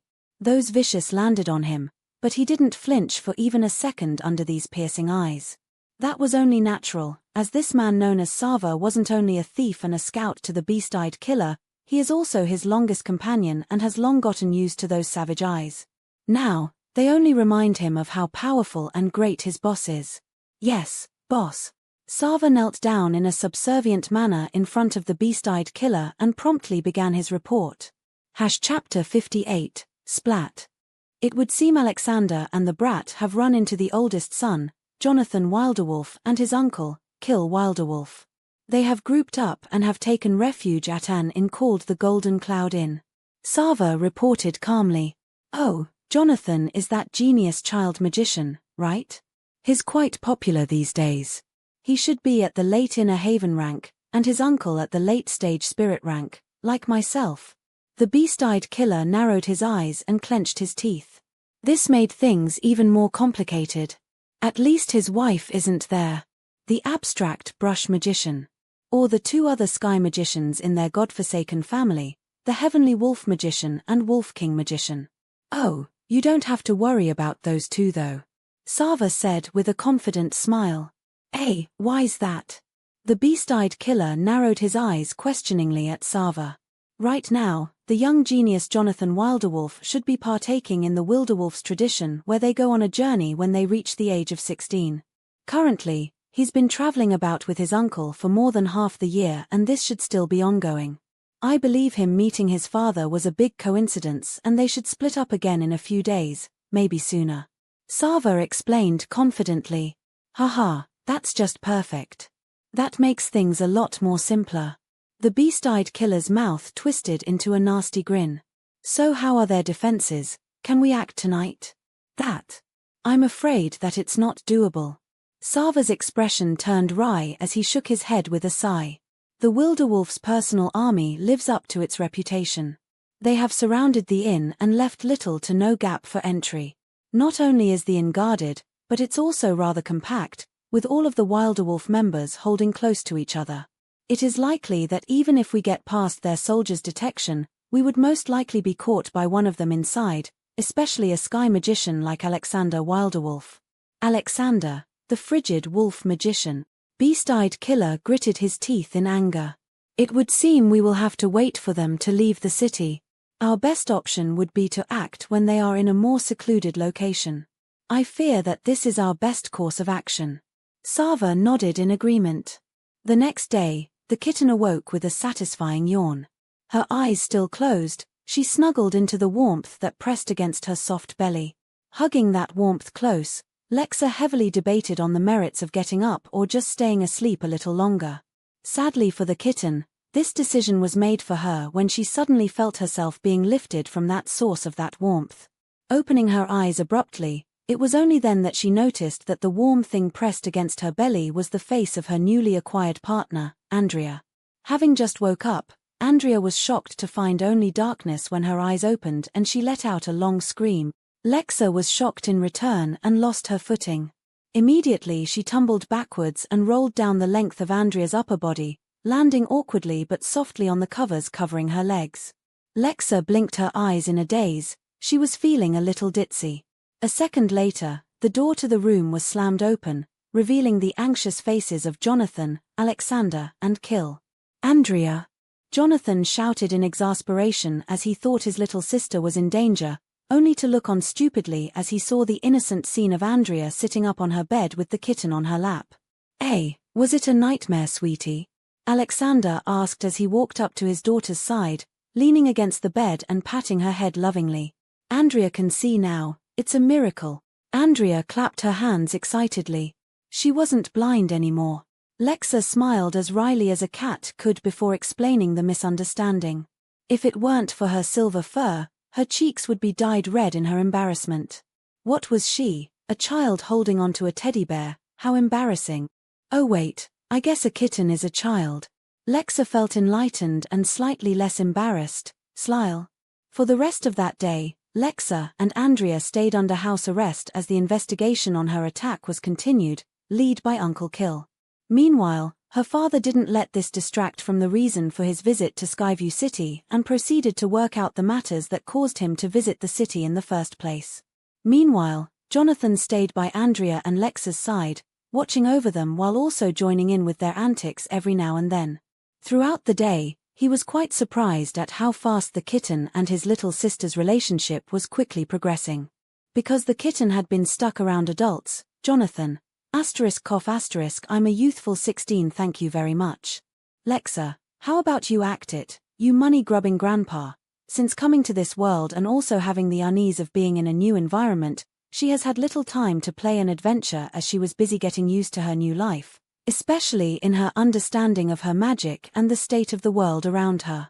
But now, while there was the threat of that unknown threat, she felt at ease around these powerful figures protecting her, and with the help of a hyperactive, cute girl egging her on, the kitten couldn't help her own childish side coming out as she played several games with her and Jonathan. The game that caught her eyes the most was a game called Splat. This was a game that required the use of magic to create a non-elemental substance that when it struck a surface, stains it until someone cleans it off with more magic. The game could be played in teams or otherwise, and the goal of the game was usually to color the opponents fully in their own color. Sometimes, kids would change up the rules and objectives, such as having required areas to be shot on the body or having objects being the targets instead of themselves. There was a very good reason this was Lexa's favorite game. And that was that she had a huge advantage due to her small size, allowing her to easily dodge Andrea's and Jonathan's attacks rather effortlessly. In the end, Andrea puffed up her cheeks and quickly formed a truce with Jonathan, viciously teaming up against her. By the time night had come around, Lexa had become a bright blue and pink kitten. Several days passed like this peacefully until eventually a whole week had passed uneventfully. Uncle Kill's investigation had been fruitless and it was now time for him to join Jonathan as they head off to continue their journey. They couldn't stay too long as they had only a few months left and the journey to the Claw Reverence Empire was a long one, so Uncle Kill could only reluctantly pass on his job to the spirit-ranked leader of the Wilderwolf soldier in Skyview City. And so like that, a solemn atmosphere surrounded the northern gates as their rather big group of people stood just outside the gates. Jonathan, Uncle Kill and their 8 soldier servants behind them on one side and Alexander, Andrea, Lexa and their soldiers behind them on the other, all looking in the eyes of the other party with a hint of reluctance in them. This was a goodbye between siblings, a father and their son, and a magical kitten and her first friend in a strange new world. Chapter 59, Farewell at Dawn. Wara, Andrea will miss brother so much. Andrea's sweet crying rang in the air as she rubbed her reddening eyes. Her tears covered her little fingers and dripped onto the dirt beneath, staining it a darker color. Jonathan put on a warm smile and sat down on his knees so he was on her level before cupping his hands on her round cheeks. He spoke softly in her ear as he leaned his warm forehead against hers. Don't cry, little un. I'll only be gone for a few more months. You've already been such a good girl this year. Do you want to spoil that now? Andrea's sniffing and crying came to a stop when she felt the warm sensation on her forehead and heard those words. Sniffling back her final tears, she croaked in response. Andrea will be good girl, will wait for big brother's our return. No see cry. And no more. Good girl. Jonathan laughed brightly and shook her hair into a mess playfully, causing Andrea to pout and stick out her tongue resentfully. Her cheeks were now dry. Be careful out there, son. I don't know much about what's happening in Claw Reverence, so keep a close watch on your surroundings and don't act too foolishly. Alexander stepped forward, placing his veined hand on Jonathan's shoulder. His lips were curved into a warm smile while his eyes showed a trace of worry as he looked deeply in Jonathan's eyes, which were identical to his black ones. I will, father. Jonathan responded seriously. Big brother, take care of my son well. Make sure to keep his true rank secret. I agree that something of this magnitude should not be revealed carelessly. Alexander turned to face his brother, Kill, as he spoke solemnly, referring to Jonathan's breakthrough into the spirit rank. Uncle Kill had obviously told him the news during their talk the week before. Haha, don't worry little bro, if the fool even dares to show off a hint of his true rank, I'll beat him up till people think he could be nothing but a foundation rank magician. Uncle Illinois quipped as he cracked his knuckles, a playful and excited grin gracing his bald head. Tay. Jonathan clicked his tongue but didn't say anything, only looked at his uncle with a scornful gaze. All right, enough with your bickering. It's more like you two are a pair of infantile brothers rather than uncle and nephew. Alexander sighed helplessly while rolling his eyes. Jonathan and Uncle Kill let out a harumph in sync, only angering each other more. But for the sake of the moment, they held back their growing need to spar. Finally, Jonathan's gaze turned to the kitten's greenish-red ones. With a deep sigh he walked up to her, who was sitting on the floor next to Andrea, eyes staring dully at the ground.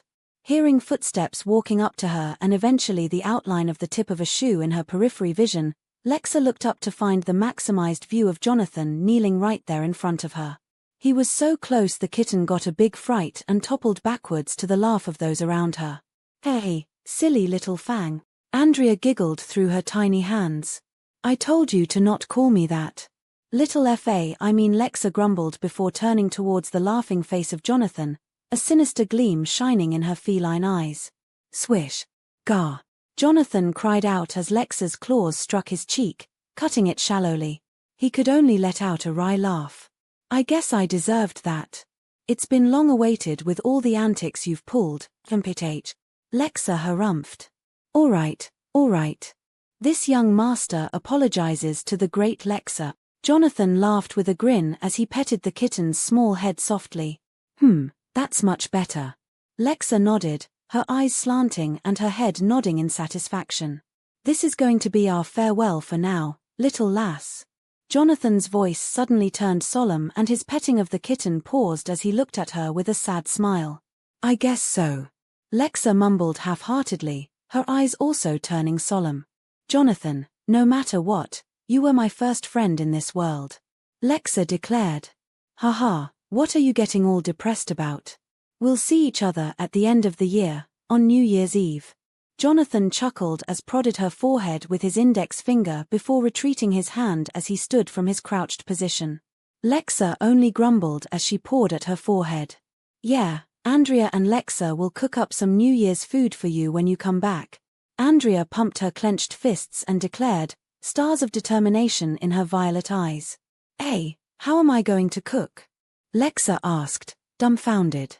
You'll work it out, I'm looking forward to it, Jonathan said with a smile as he turned around and began to walk towards one of the two white-furred mountain dogs, the same ones from before. They had chosen to loan them once more, as they were one of the best beasts to travel the northern region in a swift manner on the ground. His head looked over his shoulder for a few seconds as his eyes lingered on his father, sister and Lexa until he finally looked away, a slight smile on his lips. Good luck, sis and little lass. Times might be a little difficult with that unknown party assaulting us, but I have confidence that you two will grow up to do great things. As the future head of the family, I'll try to learn as much as I can in the meantime so that I can protect all of you and everyone else important to me. With renewed determination, Jonathan leapt upon one of the white-furred mountain dogs, closely followed by Uncle Kill and the servant and soldiers. With a final farewell, hands waving, Jonathan and Uncle Kill set off into the distance to the sight of a bright horizon ahead, and the enthusiastic waving of Andrea, the solemn eyes of Lexa and the sigh of Alexander behind them. Now it's on to our next order of business. Alexander's words broke Andrea and Lexa out of their somber atmosphere, and Andrea looked at her dad inquisitively. What's that, Daddy? Andrea asked with a tilt of her head. It's about time we settle the contract between you and Lexa, isn't it? Alexander smiled. Andrea's eyes lit up and she waved her hands enthusiastically. Yay, then Andrea and Little Fang will finally be partners. Lexa chose to ignore Andrea's slip of the tongue as she concentrated on the matter at hand. With this, my future path will be set. The little kitten looked up at the awakening sky that burned in the red glow of the morning's dawn and felt it was quite appropriate to her feelings right now. Looking down from the sky, the kitten looked at the innocence projected from Andrea's eyes as she laughed and smiled while talking with her father, who spoke warmly back at her. Those violet eyes called to the deepest parts of her heart, and she felt a strong feeling of wanting to protect the innocence in those eyes. She understood now. When this contract was completed, she wouldn't be walking the path towards her dreams alone anymore, and neither would she, whatever dreams she would grow up to have. As she would protect her, she would do much the same for her. This was to be something beyond the words partnership or friends. That frightened Lexa a little. To share your burden with someone else and share their burden as well, like a marriage between lovers, the responsibility weighing on her would not be small. But as she continued to look into those violet eyes, she felt like that those were the kind of eyes that deserved to be protected. I don't ever want to see those eyes darken and lose their shining luster. Lexa thought determinedly. Seemingly noticing her gaze on her, Andrea turned to the kitten with a wide smile. What is it, Lexa? Are you excited like Andrea? The kitten laughed. Hee hee. Yeah, let's do this. Yay, with Andrea by your side, all evil will fall at this girl's might. Andrea boldly declared, posing in a soldier-like posture, right fist pressed against her chest. Yeah, when they hear your constant crying, they'll plug their ears and run in distress. Lexa quipped, a playful curve to her feline lips. Wha? Are you calling Andrea a crybaby? I never cry. Andrea pouted, her eyes reddening. Oh, you so do. Lexa laughed. Look at you, you're already on the verge of tears. Nuha. Andrea shook her head and bit her inner gums as she held her tears back with all of her might.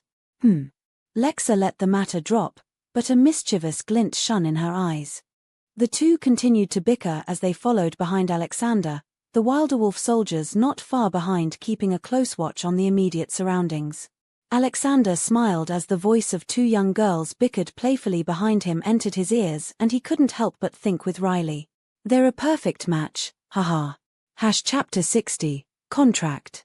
So, sir. Lexa spoke questioningly, unsure of what exactly she should address Alexander as. Just call me Alexander, no need for formalities at this point. Alexander waved the matter off and gave her a friendly smile. Okay then, Alexander, how does this contract between human and magical beast come about? Lexa asked as she felt the soft strokes of Andrea's little hands caressing her silver fur as she carries her. It's actually rather simple, for you two anyway. First, I'll be drawing a rune on the ground with magic, then I'll have you two stand on top of the rune, where you will say the same chant, which also has to be said in sync. At this point, you have to be very careful, as slip up for a second during the chant can fail the contract process, which can damage your soul. It won't be a permanent damage, but the pain one feels when your soul is hurt isn't light at the least. Alexander sternly warned. Whoa, Andrea doesn't want to be hurt. Andrea pouted. Haha, then you better study the chant well so that you don't forget. Alexander smiled warmly as he suddenly whipped out 2 azure stones from a magic pocket bag hanging by his waist. These 2 stones were clearly echo stones. Andrea grabbed the stone, and without any need for instructions inserted her aura into it. In an instant, Andrea's eyes seemed to dull and became unmoving as they looked into the distance. For the kitten, Alexander places her echo stone on the floor before her, allowing her to easily touch the stone with her little paws, which she did unhesitatingly. Several seconds passed as the two processed the information portrayed by their respective echo stones until eventually, Andrea rose from her stupor, followed by the kitten shortly after. So it works like that, huh? Lexa nodded her head understandingly. Wow! Andrea exclaimed. So Andrea will be giving my soul to Lexa? *** a part of your soul. Lexa felt the need to clarify. That's right. Alexander went on to further explain. When performing the equality contract ceremony, at the apex of the ceremony, a small piece of your souls will be extracted from you and will be swapped with your respective partner. Usually, a piece of soul that has been separated from its main body will quickly dissipate and be excruciatingly painful, but under the power of the rune, that piece of soul will safely combine with your partner's soul, completing the contract without any hassle. After this talk, the three, followed by a rather large group of Wilderwolf soldiers, continued walking through the streets of Skyview City. Being early morning, the streets were mostly empty as the workday hadn't started yet for most people. Eventually, Alexander had lead Andrea and Lexa to their destination, which was a simple but nice open grass area that seemed to act as a nice breathing point in this city, which was mainly constructed with rock. As the Wilderwolf soldiers surrounded the perimeter of the open space, Alexander walked up to the center of the grassy field with confident strides. With the casual wave of his hand, a large chunk of the grass before him was cut by the root. With yet another wave, a gentle breeze carries the remains of the cut grass and cleared the area which had just been cut, revealing a perfect circle of dirt that would probably take 8 steps to cross its full length. Now then, I'm not the most proficient in runes, so give me 5 minutes to set this up and we'll be good to go. As Alexander said this, he held up his fingers, the tips of which began to light up in a soft azure glow. Got it, Daddy. Andrea saluted cutely while Lexa hummed in agreement. Alexander nodded his head with a smile before leaning down to begin the construction of the rune. Waiting at the side, Andrea couldn't help but fidget with her fingers and tap her feet in her impatience.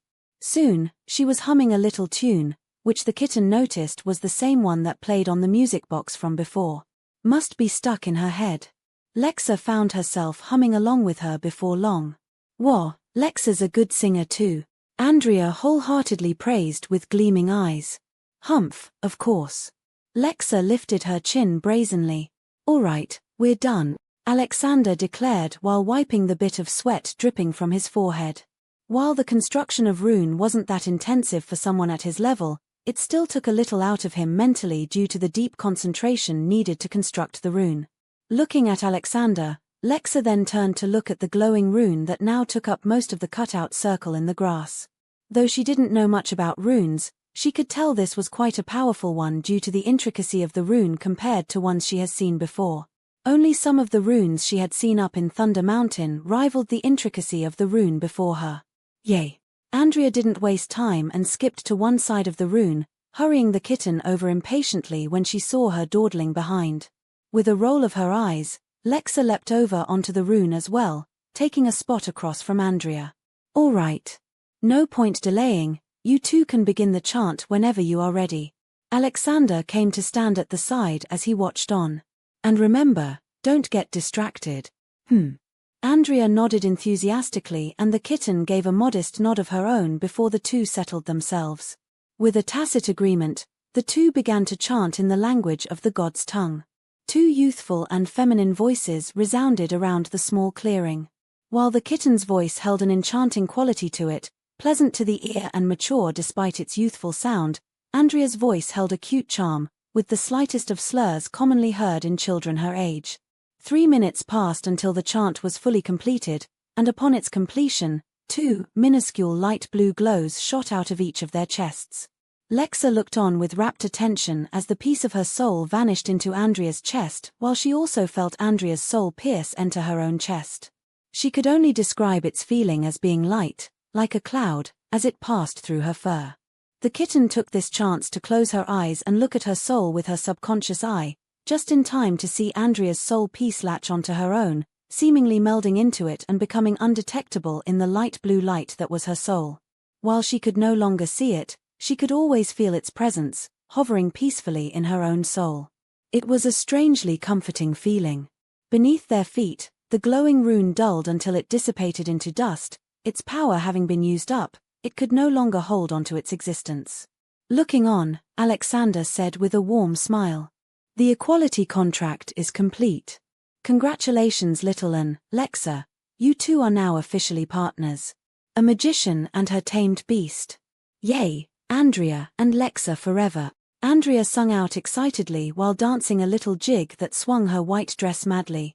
Caught up in her excitement, she ran over to her newly acquired partner and lifted her up into the air, holding her above her head and laughing happily as she continued her dance. Alexander looked on warmly as some of the soldiers couldn't help but slip on their watch duty to look at the adorable display. Their young miss was so cute. Some of the Wilder Wolf soldiers began to individually make plans to improve their strength so they could protect their young miss better. Tamed. Lexa felt like she wasn't the one who needed to be tamed. Chapter 61, Uncouth Little Brat. After the contract was completed, Alexander bid his daughter farewell as he had to return to his work, leaving Andrea and the kitten to their own devices, with only a few Wilder Wolf soldiers guarding them. Openly at least. In the shadows were several more soldiers, waiting to act upon any sign of aggression towards their beloved young miss. With nothing else to do, Andrea and Lexa decided to have a look around the city and see what there is to do.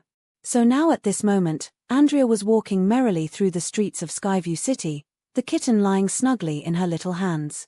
Morning was in full swing by this time and people were beginning to crowd the narrow streets as the children played and the adults traveled towards their place of work, be it inside or on the streets themselves. They were now in the central area of the district, where many shops and businesses were dealing with wares of a magical nature. At the side of a street, Andrea pointed the kitten's attention to a small group of performers who were using magic to entertain a group of kids and their parents.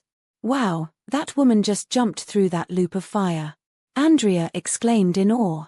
There were many other performers like this throughout this area of the city and it was becoming even more common as the two got closer and closer to the tip of the hill on which Skyview City was situated upon.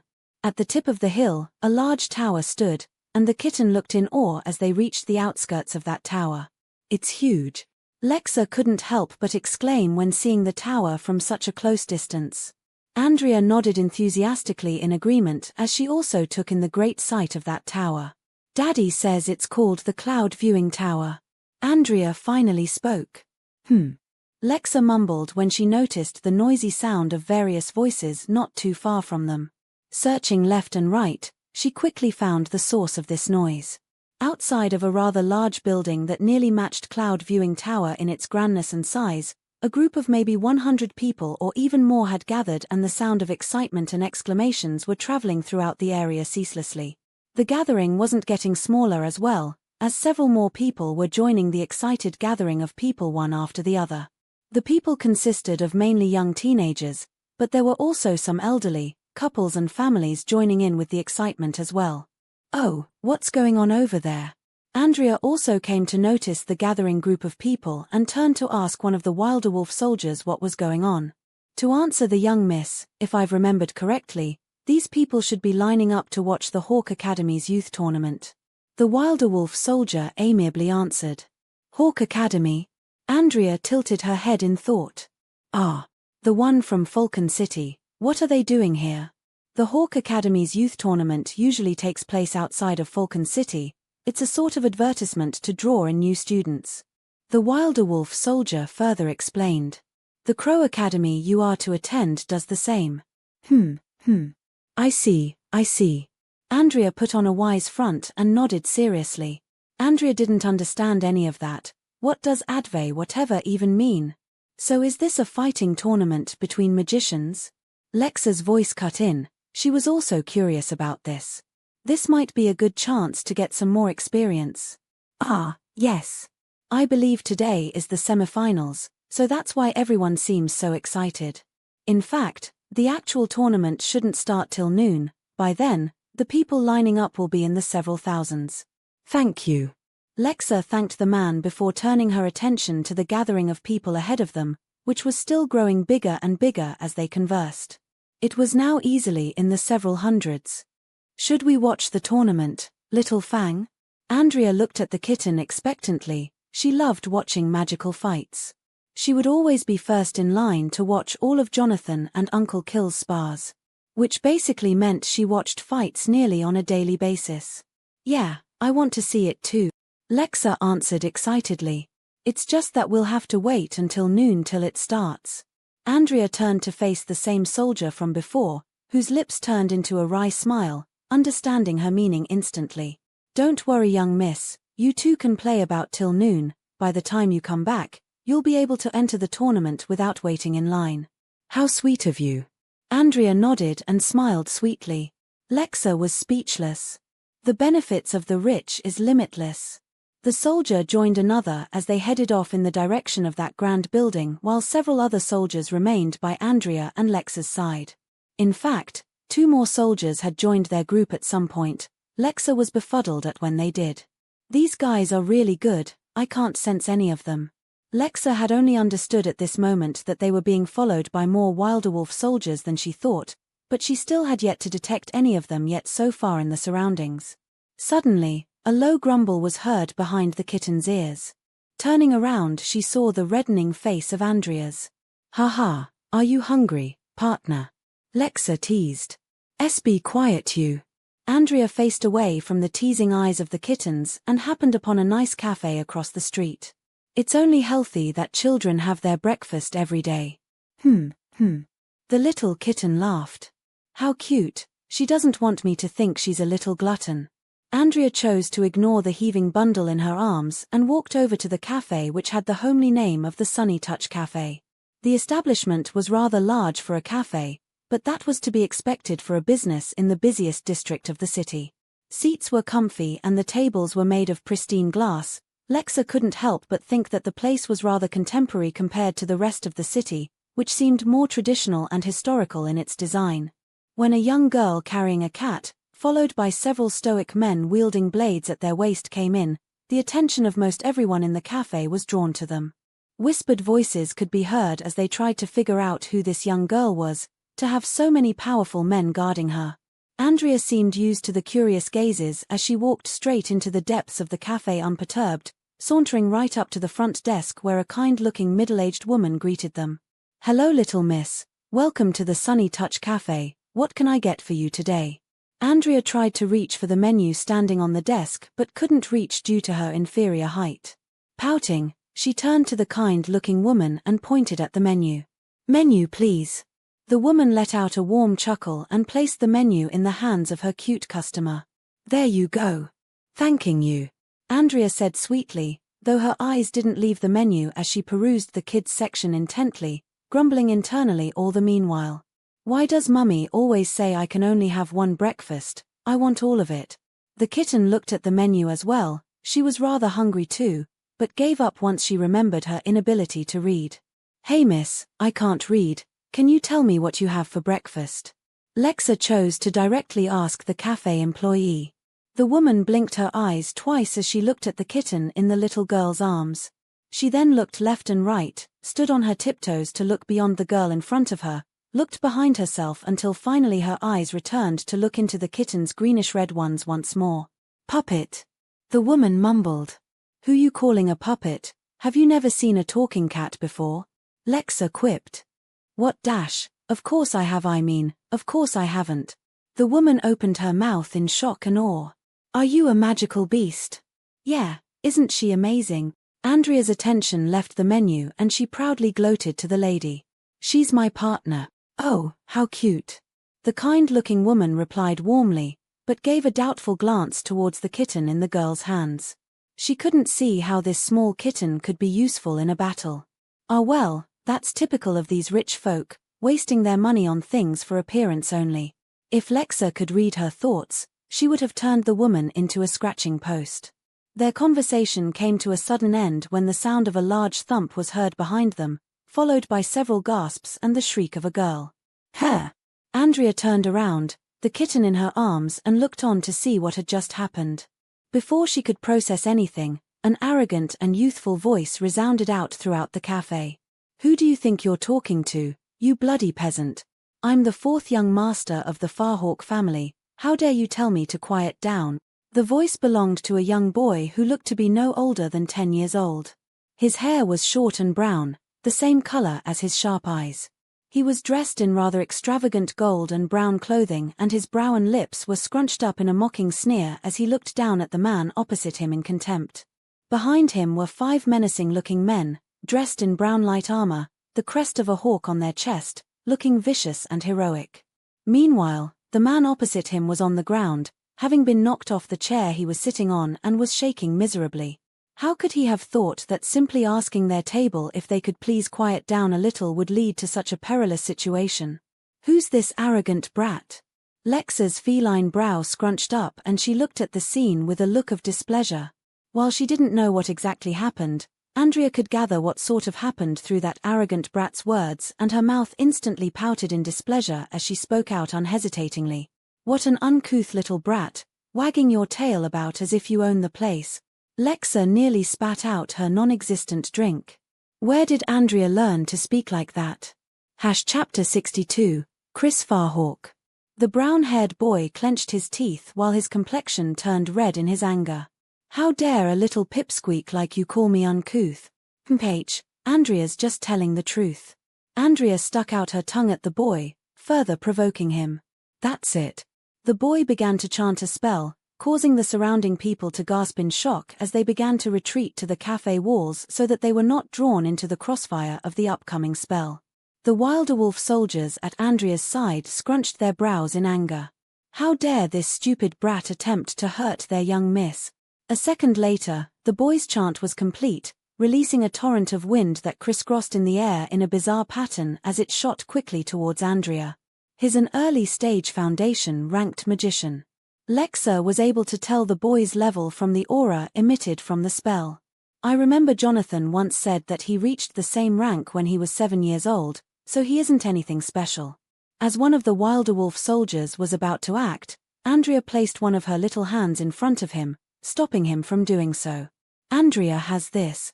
Andrea smiled confidently before quickly chanting a spell of her own. Thankfully the chant was short, as the offending torrent of wind was mere inches from her face when a barrier of azure light swirled into existence in front of her, taking the brunt of the attack. Oh! Lexa noticed that the shape of this azure barrier had taken the loose outline of a shield. She remembered that Jonathan had used a similar spell before, only it was much more powerful and grand.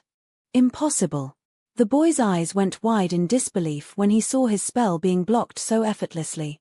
The surrounding people in the cafe were pretty shocked as well. Who would have thought that a girl that didn't look a day over 5 years old could actually block off an attack of a person that looked twice her age? Their interest in the identity of this little girl holding the small kitten in her hands grew at the peculiar sight. Before the angered boy could retaliate, he was interrupted by a voice behind him. Young master, if we don't leave now, we'll be late. One of the 5 men behind the boy suddenly spoke up, his voice a little hesitant and fearful. TCH. The boy clicked his tongue and sneered. Girl, you better watch out in the future if I see you. You may be a rich young miss where you're from, but can you dare to make the great Firehawk family your enemy? Idiot. Andrea simply stated before pointing to the wolf symbol emblazoned on the armor of one of her guards. It should be Andrea asking you if you dare to make our Wilderwolf family your enemy. W. Wilderwolf. The boy's eyes opened wide before his eyes turned malicious and his teeth clenched viciously. So you're the youngest daughter of the left hand of the king and queen? Good, now you've really got my blood boiling now. Next time we meet, we'll finish this off. Remember the name, Chris Farhawk. With those threatening words, Chris Farhawk swung his sleeves with a harumph and left the cafe with his 5 guards. Behind them, Andrea simply gave an harumph of her own and turned to face the front desk once more, not sparing the brat another glance. Meanwhile, the kitten in her hands was looking at her with glittering eyes. Wow, I never would have thought you had it in you. Where did you learn to speak like that? Hee, Grandpa taught me. He said that to deal with people like them, you should anger them till they cough blood, that it's much more satisfying than simply beating them up. Andrea explained innocently, her happy-go-lucky expression a strange contrast to her vicious words. Grandpa was right, that brat's reaction was so funny. Ha ha ha, I think I might like your grandfather. Lexa laughed brightly. With the arrogant young master of the Farhawk family gone, the people inside the cafe could finally relax and the cafe quickly returned to its usual calm in time. Though, Lexa could hear with her feline hearing the constant muttering of everyone discussing Andrea's identity as a wilder wolf. Mainly, it was all praises and sighs of awe. Not only was the wilder wolf family powerful, they were also upright.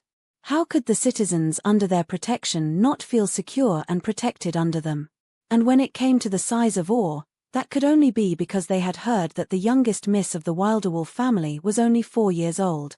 4 years old, and she can already cast powerful defensive spells that can block the attack of someone twice her age. Obviously, the wilder wolf family had another little genius on their hands. While Lexa chose to ignore all of this, Andrea was blissfully ignorant of the impression she had made on the people in the cafe and simply proceeded to continue where she left off with the kindly woman behind the front desk. I'll have the full falsio breakfast, Andrea sweetly asked, handing the menu back to the woman, who received it absent-mindedly. The kindly woman blinked her eyes a few times, looked at the menu and then at the aberrant little girl in front of her, and finally sighed. Shaking her head and bringing out her brightest smiles, she said, "Don't worry about paying for it, as thanks for dealing with that troublesome kid, today's meal is on the house, your kittens too. Yay, free food." Jonathan would be so proud of Andrea. Andrea cheered. Lexa couldn't help but hope that Jonathan's money-grubbing ways wouldn't be passed down to his little sister. Ah, that food was so good. Andrea had the biggest of smiles as she rubbed her full tummy. Meow tilde Lexa mewed her agreement, her eyes hazy as she laid lazily in Andrea's grasp. Whenever she grew tired, the kitten preferred to meow rather than talk. It was easier. Andrea giggled as she watched Lexa's tired state and patted her comfortingly. "I'm going to sleep, wake me up when the tournament starts," tilde Lexa mumbled as she began to doze off, getting an affirmative hum in return. They were currently in the building where the Hawk Academy Youth Tournament would soon take place. Like the wilder wolf soldier had said, entering the tournament was quite easy and they were even led to a VIP room where they could watch the tournament in an enclosed room where it was only her, Lexa and the wilder wolf soldiers, who took watch at the back, eyes peeled for any and all hints of danger that could befall their young miss. Half an hour later, the tournament began to Andrea's excitement. The host of the event didn't spare much time before announcing the beginning of the first of the 2 upcoming fights that made up the semifinals. Ladies and gentlemen, our first match this fine evening is a battle between the 10-year-old Sandra Button and the 10-year-old Chris Farhawk. The host announced to the excitement of the large audience which numbered in the several thousands. Chris Farhawk. Andrea's brow immediately scrunched up in distaste. The Hawk Academy is owned by the Farhawk family, and it's Chris Farhawk's father that is the current principal of the school, so it's only natural that he would enroll there as well. One of the wilder wolf soldiers stepped up to helpfully explain. "H, I hope he loses." Andrea pouted. Chapter 63, The Hawk Academy Youth Tournament. The little kitten stirred awake to the sound of loud cheering around her and she looked down towards the arena below in a flurry, worried she might have slept through the match. Luckily, the arena, which was a ground-level square ring, was empty and only the host stood at the arena's side, speaking loudly into a square magical device that seemed to magnify his voice throughout the wide stadium. Noticing the movement in her hands, Andrea looked down to see Lexa stirring awake, her greenish-red eyes opening hazily. "Oh, Andrea forgot to wake you up. 5-second memory, noted." Lexa sighed it off and sat up on Andrea's lap, her eyes watching over the arena with intrigue. "Little Fang, you wouldn't believe it. Guess who is fighting in the first match?" Andrea suddenly complained, her lips forming a cute pout. Question mark. Lexa tilted her head towards her questioningly. But before Andrea could continue, the audience's cheering suddenly grew in its intensity and the two of them looked down below to find that the two contestants had begun to walk out towards the arena simultaneously. When Lexa saw one of the figures closing in on the arena, much like Andrea, her brows furrowed in displeasure and she instantly knew that this was the person who Andrea was talking about. "So it's that brat?" Lexa sneered. "Yeah, he's the one Andrea was talking about." Andrea stuck out her tongue in distaste. "I hope that big sister beats him up good." "Hehe, I'm liking your style more and more." Lexa chuckled and agreed. The two opponents stood at either side of the square arena, flexing their lithe and muscular bodies. On one side, Chris Forehawk wore nothing but brown and gold shorts, showing off his youthful upper body which were already muscular despite his young age. One of his bare feet tapped on the softened arena floor, seemingly impatient for the fight to begin as his sharp eyes stared daggers into his opponent. He gave off the appearance of a strong and threatening character, especially those eyes that looked at you with a look of deep contempt and aggression. Across from him stood a young girl wearing a brown and gold close-fitting crop top and shorts, revealing her fair skin, which held a hint of muscle in them as well. Her black hair was tidied up into a neat bun and her eyes looked on with a determined and fiery gleam. "Beat him up!" Andrea shouted cheerily, though it was drowned in the chaos of the audience. Achoo! Chris suddenly sneezed. "Did someone just talk about me? Sandra Button, are you ready?" The host's voice woke him up from his moment and he looked to see his opponent answer the host and referee with a determined nod as she assumed a martial stance.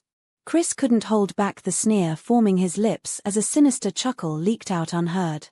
When the host turned to him to ask the same, he simply nodded his head, his eyes holding a vicious gleam.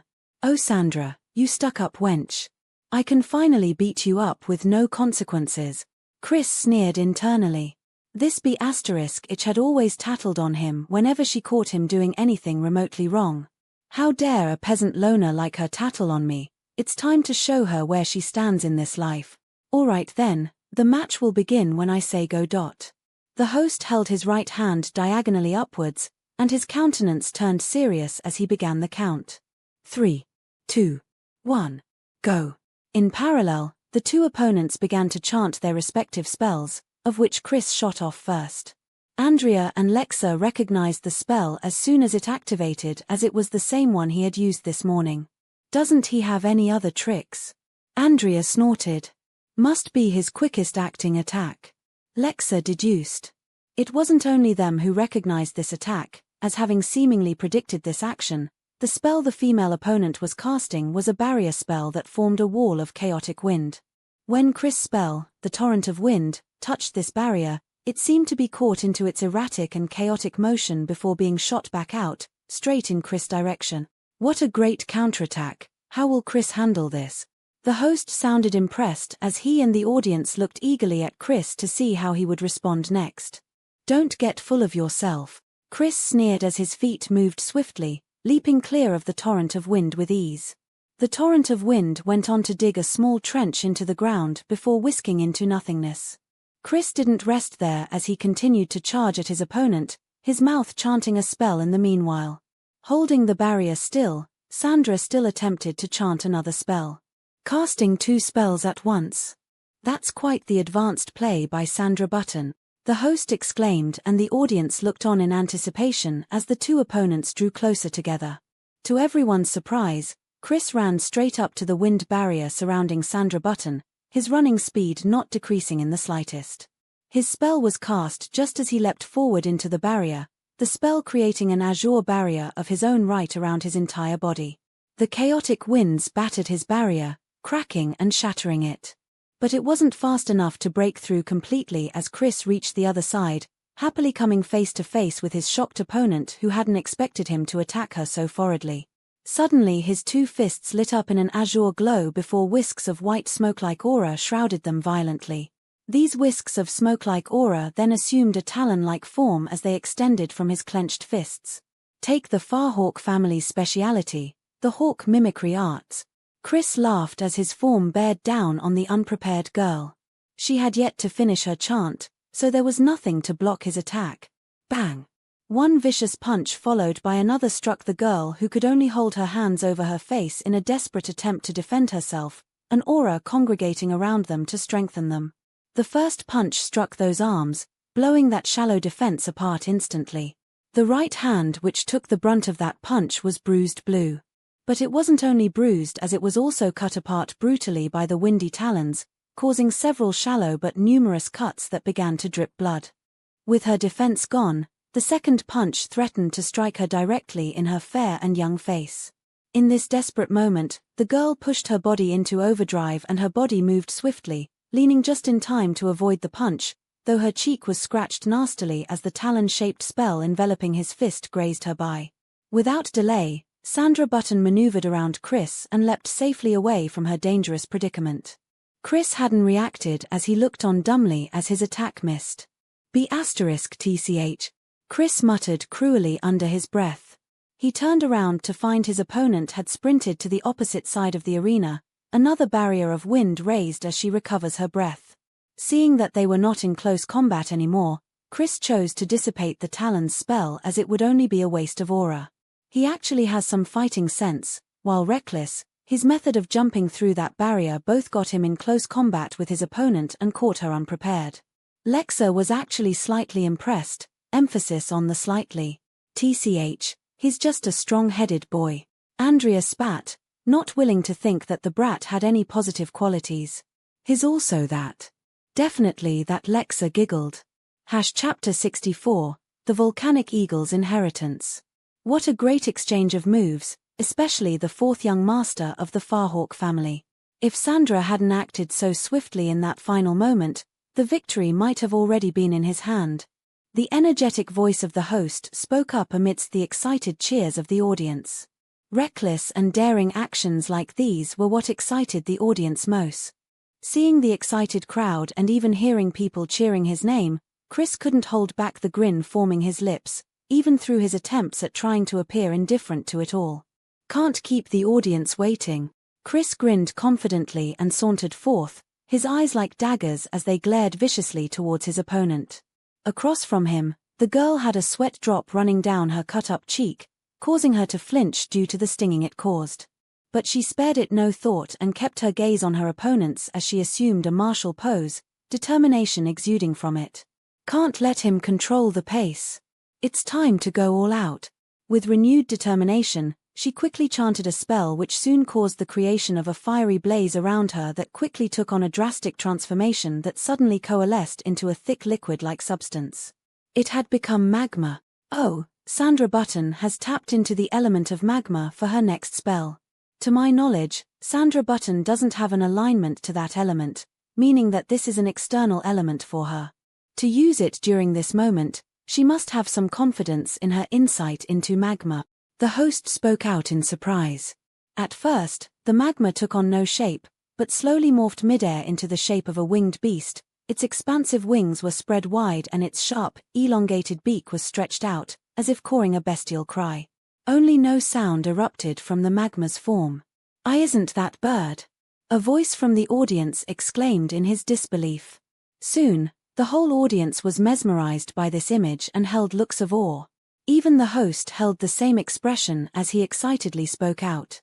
"It's the volcanic eagle. Her magma doesn't only take on the shape of one of the 5 legendary beasts but also gives off the same presence. That could only mean Sandra Button has somehow gained some insight into one of the volcanic eagle's inheritance. The 5 legendary beasts were the strongest living beings throughout Claw Reverence World, all at the peak of the Sky Realm. Having been around since near the world's creation, they have left some inheritances throughout the land during their long lifespan. Despite this, people who have been able to inherit something from the 5 legendary beasts can only be described as few. The reason that the inheritance doesn't spread once found is that the 5 legendary beasts would personally hunt anyone who dared to. Their inheritance was strictly for those who had found them and were able to pass their trials. Why they don't want their inheritance more spread out, empowering all of Claw Reverence, has always been up to debate. So for a young 10-year-old girl to have inherited something from the volcanic eagle, it can only be described as miraculous. It also shows off her abilities, as to be able to gain the approval of one of the 5 legendary beasts, and gaining their inheritance didn't only require finding it, but also passing a difficult trial. I didn't want to use this so soon, but I can't let this end here, not against a brat like this. If I win now, I'll definitely be able to find a good teacher in the future to take me on. A look of deep determination shone in the girl's eyes as Sandra sent the volcanic eagle form forth. When Chris saw this incoming attack, his pupils contracted and a sense of fear could be seen reflected in them for the first time. No way I can let this be *tch beat me, Daddy will kill me. Chris' fists were shaking as they clenched hard enough to draw blood, which was diluted in sweat as it swept down his fingers, dripping onto the white floor beneath. Don't get cocky, Chris spat out savagely before he leapt backwards, chanting a spell in the meantime. One could tell how big this spell was by the sheer length it took to finish, and many knowledgeable magicians in the audience immediately recognized the chant to this particular spell and they couldn't hold back their shock. Amazing. Chris is attempting to use one of the Firehawk's most powerful spells of the hawk mimicry arts, the elusive torrential hawk spell, the host exclaimed, a shocked look on his face as he spoke out excitedly. This is a spell that one usually learns at the beginning of Elena Haven rank. Though it may be weaker being used at Chris' current level, this attack will surely be nothing to scoff at. When the spell was completed, water and wind began to coalesce around Chris' form, taking on the form of droplets of water and needle-like sharp wind as it shot up into the air. Soon, the mixture of twisting rain and wind took on the distinct form of a large hawk that didn't lose out to the volcanic eagle of lava in size and grandness. With the volcanic eagle already bearing down on Chris, it didn't take long before both spells clashed in a magnificent bang that resounded loudly throughout the whole stadium to the excited cheers of the audience. Upon contact of the two forces, water and magma caused a strong steam cloud that clouded over the whole exchange, making it impossible for the average person to see which side had won over the other until several seconds later. The steam had yet to dissipate when a brightly lit form sprung out of the steam cloud, steam billowing off it in its wake. Chris looked in terror as the volcanic eagle got closer and closer to him, fear taking over his body, causing him to go in a state of stillness. He wanted to act, but found himself unable to. The audience looked on in shock and worry as that volcanic form threatened to engulf Chris, and some even closed their eyes in fear of the sight of seeing this young boy die before their eyes. This was of course only a lapse in judgment on their parts, as of course Hawk Academy would not let their students be killed so simply, especially someone with Chris Firehawk's status as the son of the principal of their very school. So as predicted by everyone, the host had acted quickly, though strangely. Snap. The sound of the host snapping his finger in a rather casual manner rang out through the stadium. In conjunction with this sudden sound, everything in the arena suddenly paused, as if time itself had stopped. Oh, time magic. Andrea clapped her hands in awe. Is that host so strong? Lexa found it hard to believe as the host had looked very average all this time. It will be an ability of the arena itself. These arenas are somewhat common throughout the continent and can stop everything in its confines up to the power of a spirit-rank magician. Though it is all subjective, there are certain spirit-ranked magicians who could walk through the arena entirely unaffected. A Wilder Wolf soldier explained. The host most likely has a link with the arena, allowing him to activate its ability at will. I assume the snapping of the fingers was just for show. I see. The side of Lexa's feline lips twitched. At least she understood now. The victor of the first preliminary match is Sandra Button, the host snappily announced. The audience began clapping fervently and cheered out excited congratulations to the winner. In the arena, the volcanic eagle vanished into azure particles and the steam slowly dissipated as well. At the same time, Sandra Button and Chris Firehawk had begun to move again as well. Sandra looked on dumbly for a moment as she seemed to progress the last several moments before a wide smile appeared on her chubby, youthful cheeks as she began to laugh out happily, shooting her two fists upwards in a victory pose, igniting further cheers from the audience. Go Sandra, Andrea knew you could kick that uncouth brat's bottom. Andrea joined in the excitement. Lexa simply laughed in her hands, finding her actions cute. Meanwhile, after the time spell had deactivated, Chris had fell on his bottom as he looked on in disbelief. Despite losing, he had not taken any damage. In fact, he seemed to be in a much better state than the winner, who had several cuts and bruises on her body.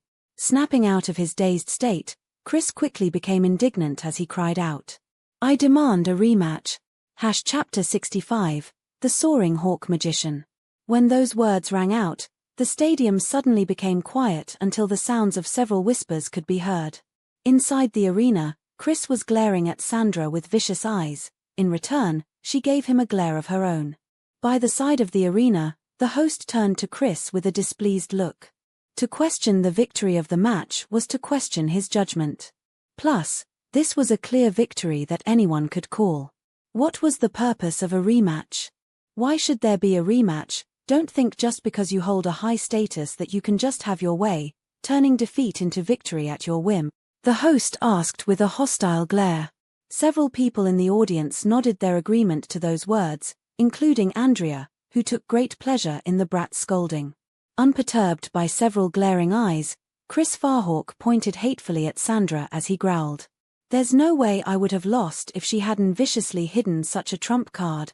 Who could have predicted that she could have actually gained the inheritance of one of the 5 legendary beasts? If we were to fight again, I could definitely beat her. Those reasons are insufficient. Holding secret abilities are valid methods in matches. In fact, they are expected." The host didn't falter in his response for even a second. But Chris couldn't dispute him and also didn't expect anything to come out of his complaints. He had spoken out in his anger and indignation. He also wanted to put into the heads of the audience that if they were to fight again, he wouldn't lose, though the truth was, even he himself knew that that wasn't the case. The power of the volcanic eagle attack was way too powerful, and beyond outmaneuvering it, he had no spells on hand that could counter it. But to his shock, Sandra spoke out words that both surprised and scared him. "If he wants a rematch, then let's do it. I'll show you I can kick your back to your fancy mansion any day." This wasn't how it was meant to go. Chris' eyes bulged and he gritted his teeth in frustration. There's no way he could go back on his words now. He would look like a coward who barked worse than he bit. In one of the VIP rooms in the audience, the blissful laugh of Andrea's could be heard as she took enjoyment in every word spoken by the girl in the arena. Andrea has new role model. Andrea's eyes lit up in awe and her eyes looked at Sandra as if she was her idol. When Lexa looked upwards and saw her partner's gaze, she felt a strong displeasure for some reason. Inside the arena, Chris finally responded in a growl. "See, even she wants a rematch." The host was a little befuddled with what he should do and was just about to speak out when a gruff and masculine voice sounded out throughout the whole stadium. It was a rough voice that commanded attention and respect. "Enough." Everyone in the stadium's attention was drawn to the source of the voice and laid their sights on one of the VIP rooms above. Behind the clear glass of the room, people could see several people in this room. They were mainly middle-aged men sitting in luxurious seats, even more so than the ones in similar VIP rooms, like Andrea's for example. Out of all these men, the one that immediately drew the people's attention was a man who had stood up and walked up to the edge of the room, his phoenix eyes gazing over the whole stadium. Everyone in the stadium felt a sudden chill when those eyes looked in their direction and they felt an immense pressure push down on them. When Lexa felt this pressure, she automatically compared it to the gazes of the Hidden Blade Magician and Miststep Magician back at the Thunder Mountain hunt. This was the pressure of a sky magician. The man had long brown hair and a trimmed beard, the cold and sharp eyes of a predator, and wore a brown and gold trimmed cloak that covered even his feet. This man looked like an older, hardened and more mature version of Chris Farhawk. Despite the pressure they felt, voices of various emotions began to resound around the stadium as members of the audience began to speak out in excitement, or fear. "It's the Hawk Academy's principal. To think I would actually see a sky magician. Caesar Farhawk, the soaring hawk magician. Isn't he Chris Farhawk's father? Marry me. Is he going to speak up for his son, so that the rematch will happen? There's no way he can show such blatant favoritism, right? Suddenly, all chatter ceased when they felt the pressure increase a notch, and everyone returned their attention to the man in question, who simply stood there, hands behind his back in a casual but imposing manner. There will be no rematch. His words were simple, but drew the praise of most of the crowd in their fairness. No one noticed the displeased gaze he sent towards Sandra in the arena, for he only held it for the briefest of seconds and intentionally held back any presence of it. In the arena, no one also noticed the briefest look of excitement and relief on Chris' face before he masked it, showing a solemn and discontent expression instead. No one noticed but Lexa, that is, who had long suspected something fishy was going on. So that's how it is. Lexa mumbled knowingly, confusing Andrea as she had failed to notice any of it. What is it, little Fang? Andrea tilted her head. Lexa didn't hold back anything as she told Andrea about the clever play this father-son duo were putting on, causing Andrea to frown in deep displeasure. Chris' father is not doing this out of fairness, but is only saving his son from embarrassing himself any further. It's likely Chris didn't actually want a rematch in the first place, only wanting to make everyone think he could beat this Sandra girl, which he likely can't. How thick their faces are, like father, like son, Andrea grumbled, a dissatisfied frown forming her lips. Your grandfather sure taught you some phrases. Lexa giggled. No, that one was Mummy, she says it to us all the time. Andrea responded promptly. With the matter resolved, Chris Farhawk and Sandra Button promptly left the arena, heading for their separate exits. Though Chris didn't forget to send a hidden malicious glare at Sandra, who simply scoffed it off. In the principal's VIP room, the soaring hawk magician, Caesar Farhawk, took one last look at Sandra's disappearing figure before returning to his seat, no emotion displaying on his face. Sorry about all that, folks. But with all that out the way, let's move on to the second and final match of this evening. The 10-year-old Jared Lolan vs. The host began. Oh, they're starting the next match. Andrea beat her fists in the air, her past grievances seemingly forgotten instantly. How fickle. Lexa rolled her eyes jokingly. Ah well, I don't want to be hung over such frustrating matters as well. The 8-year-old Seth Farhawk. Hawk finished the announcement of the second match participants to the excitement of the crowd. One could notice the increase in excitement for the secondly named participant in particular, Seth Farhawk. In contrast to the surrounding excitement, Andrea's previous excitement was instantly doused in cold water. Another Farhawk. Andrea was dubious, at best. Lexa looked on with curiosity as well. Out of one of the exits, the first to appear was a blonde-haired boy who looked rather tall for his age of 10. His eyes were surprisingly soft and anxious despite his looks, and he walked onto the ring cautiously. Followed shortly after, the second participant entered into view, to the excited cheers of the audience. Like the two other Farhawks Lexa and Andrea had seen, this boy had brown hair and eyes. Except his were noticeably lighter in color, bringing out his fair features. While his eyes held a coldness and sharpness, one also couldn't find arrogance and contempt in them. He was also noticeably younger than the other three contestants. His shorter height and calmness made a funny contrast when he stood in the arena across from the shaking and anxious, much taller and older child. Lexa felt like this was a person who wore their heart on their sleeves, much unlike his two other relatives, who hid it behind a shallow mask. And while this emotion that he portrayed was one of indifference and confidence, it also didn't look down on the other, giving her an overall positive view of him. Looks like maybe not all of the Farhawks are so bad. Lexa reasoned. Also, presumably this Seth is an early-stage foundation rank magician. 2 years younger than his peers, that's a true genius. No wonder the audience is so excited, there must be quite a few eyes on him.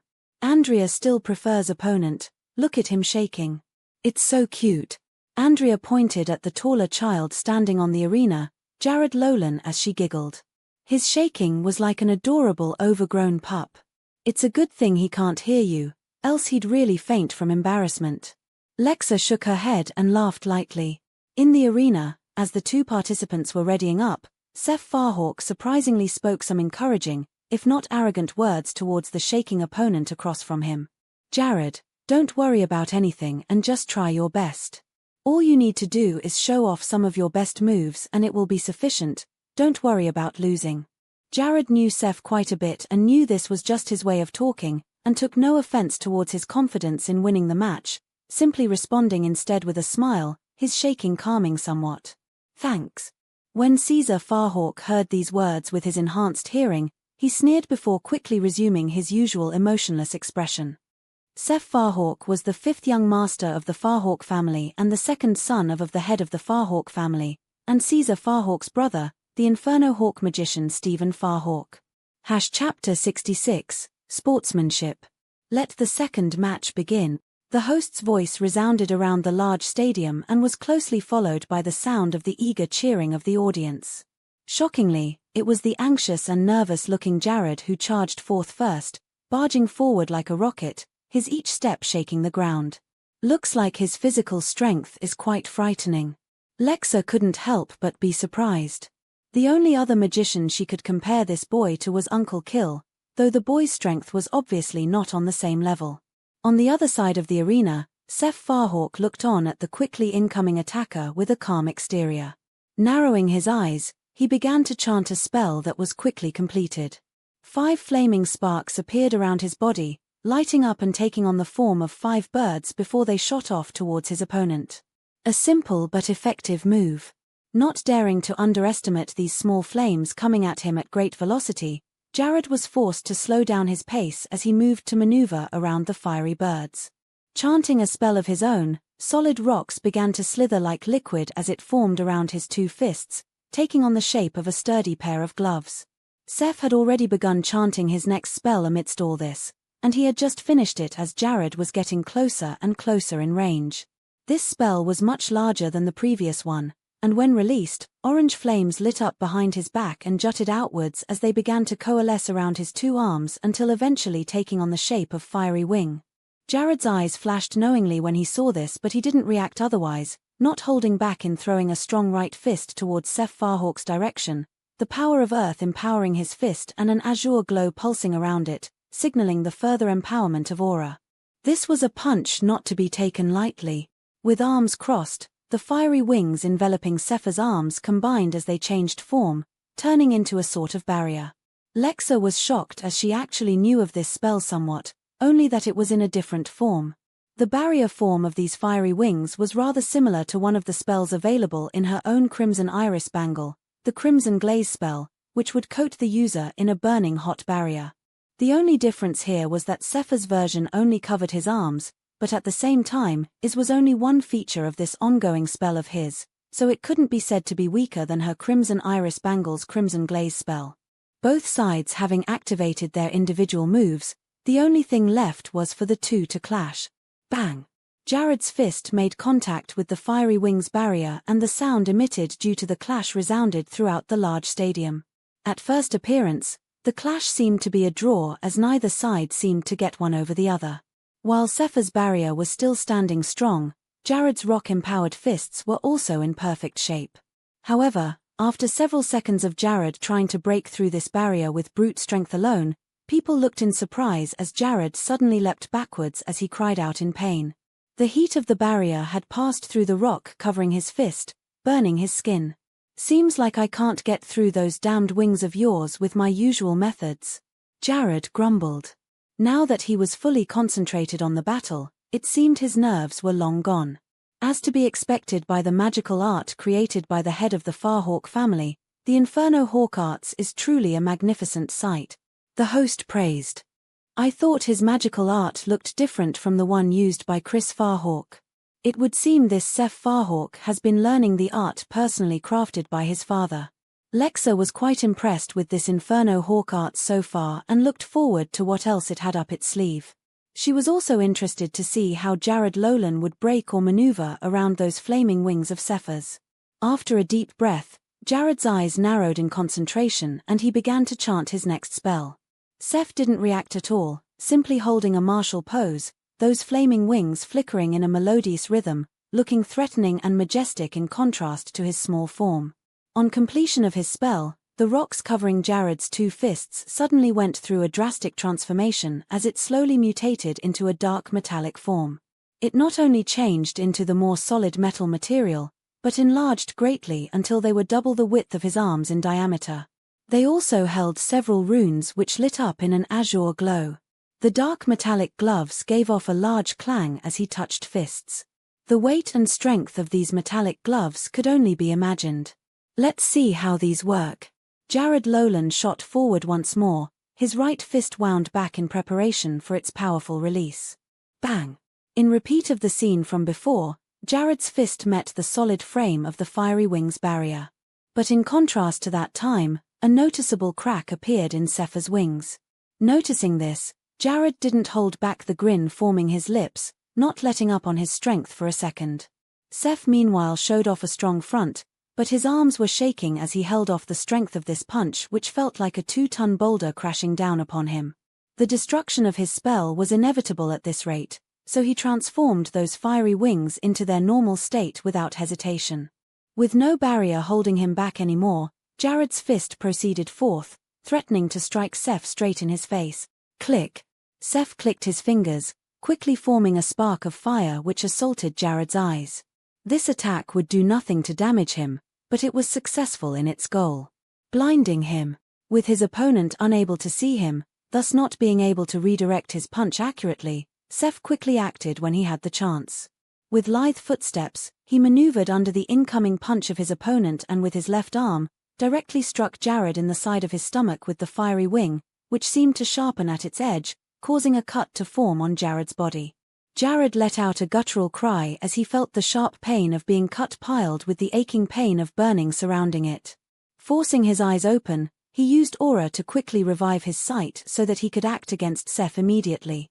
With surprisingly supple movement, Jared sent his left fist careening down towards his opponent's crouched form as Seph attempted to pass him by.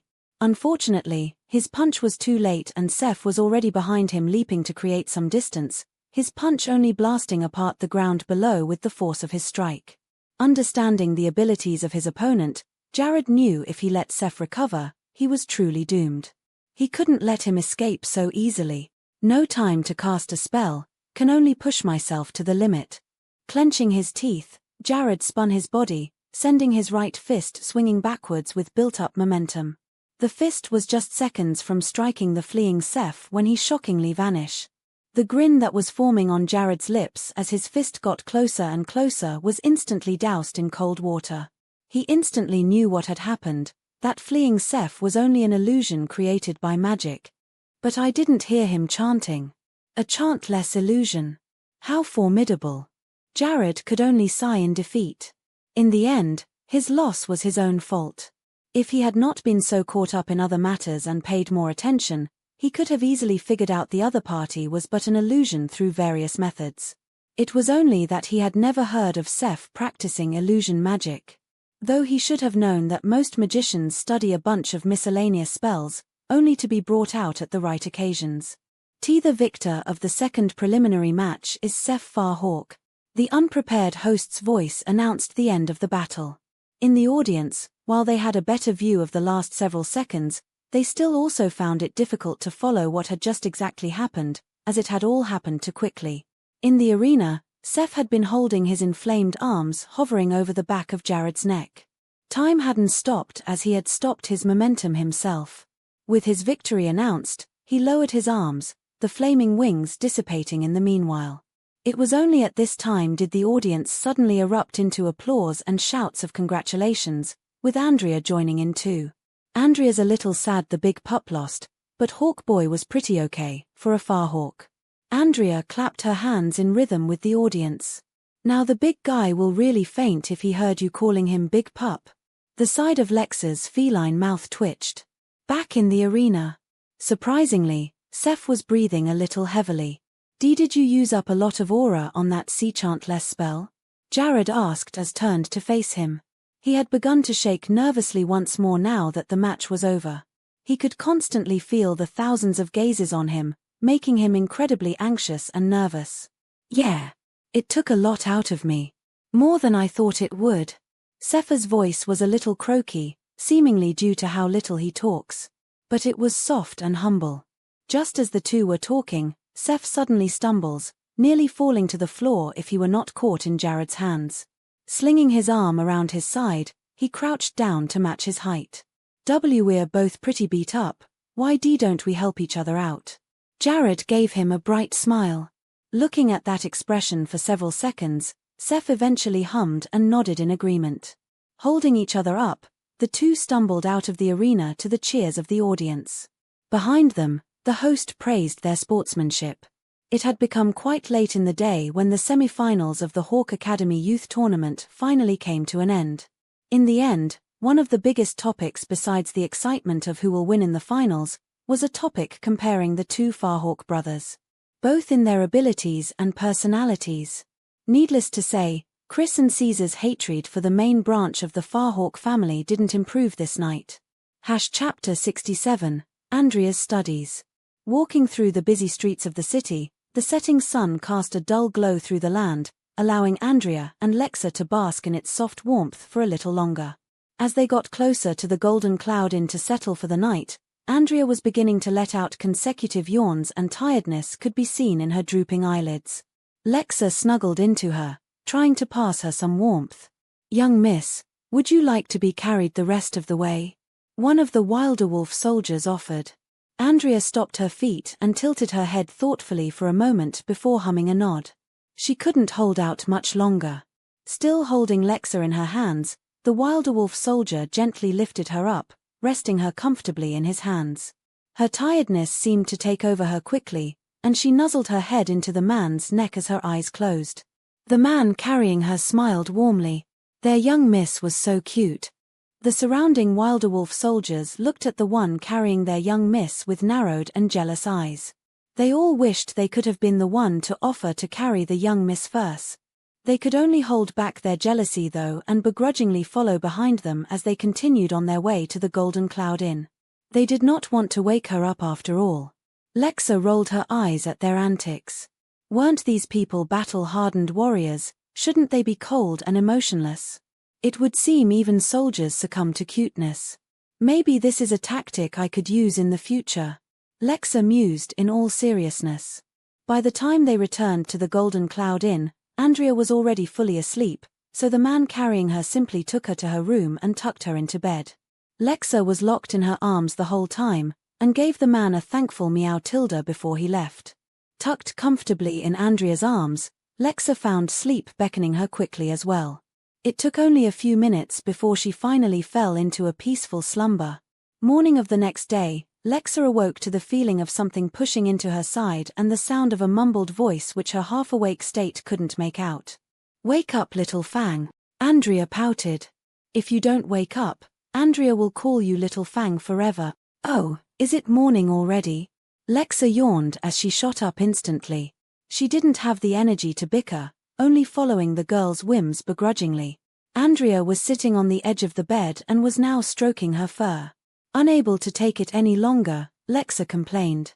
"Will you stop that? Go pet a teddy bear to cuddle or something. You're a cat, you're made to be petted." Andrea quickly objected. "I'm a magical beast." "A cat magical beast is still cat." Lexa quickly realized that there was no winning and simply let the girl have her way with her fur. She had to admit it was a little soothing, and her morning grumpiness began to ease. It was at this moment that the door to the room was opened, drawing the two's attention. Entering the room was Andrea's nanny, Drew. She was noticeably dressed in a conservative dress and was sporting a neat pair of glasses, giving her an overall working middle-aged woman look. In one of her hands was a series of papers and in the other was a brush pen and ink pot. She looked like a strict teacher. When Andrea Fist saw Nanny Drew, she immediately shouted out Nanny with a wide smile, except when her eyes noticed those items held in her hands and her appearance, that wide smile suddenly froze, quickly replaced with one of horror. "No, Andrea wants to go to the tournament finals today," Andrea immediately protested. Lexa looked on confused. "What's going on?" "Nuh-uh, I've let you have several days of free time, it's time you get back to your studies." Nanny Drew was not fazed by her cries, simply walking into the room and placing the items in her hands on a convenient desk in the room. Pulling the chair out, Nanny Drew patted it as she beckoned Andrea forward. Lexa looked on amused as Andrea shuffled off the bed and slumped into the chair, pouting all the while. Finding herself also interested in these studies of hers, The kitten followed closely behind her, leaping lithely upon the desk to take a look. Lexa watched on as Andrea began working through the first sheet of paper.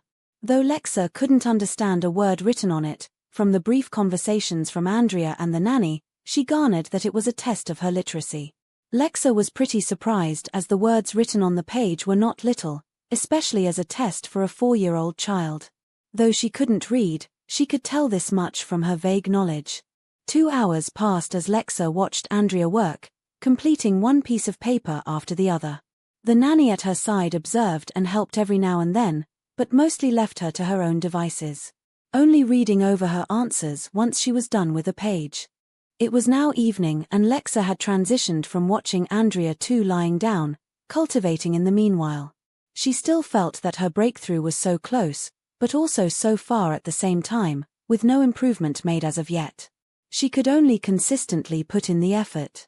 But she had been a little too lax as of late, getting distracted from the several changes in her life. "Wah!" Andrea suddenly cried out in frustration, a pout forming on her face as she had grown stuck on a question for the last few minutes. Andrea could have been watching the finals right now. Complaining isn't going to get this finished. Nanny Drew stated simply, her expression showing that she was unmoved by her grumblings. Andrea sniffled and got back to work. "Don't worry, I'll only be having you studying today and tomorrow. We'll be leaving in 2 days' time." Nanny Drew comforted. She knew that studying was not the funnest activity for such a young lass. Only, it was necessary for nobles to have a high education, lest they be looked down upon by other nobles and commoners alike. "Ah, Daddy will finish work soon." Andrea was incredibly happy. She has not had the chance to play with her daddy much since she came to Skyview City as he had been working the whole time. "Oh, but we're leaving in 2 days. Sadly. We can't have your father gone too long from the capital, being that he's the only wilder wolf left in the kingdom," Nanny Drew explained. "But Andrea is here." Andrea was confused.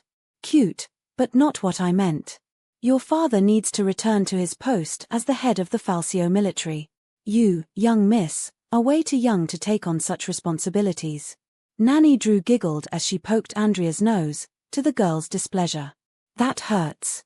Andrea rubbed the point of her nose. Her cute reaction garnered a laugh out of the nanny, and Lexa let out a giggle too before returning her concentration to her cultivation. 2 days passed by rather peacefully with Andrea spending most of her time inside, studying hard on several different topics.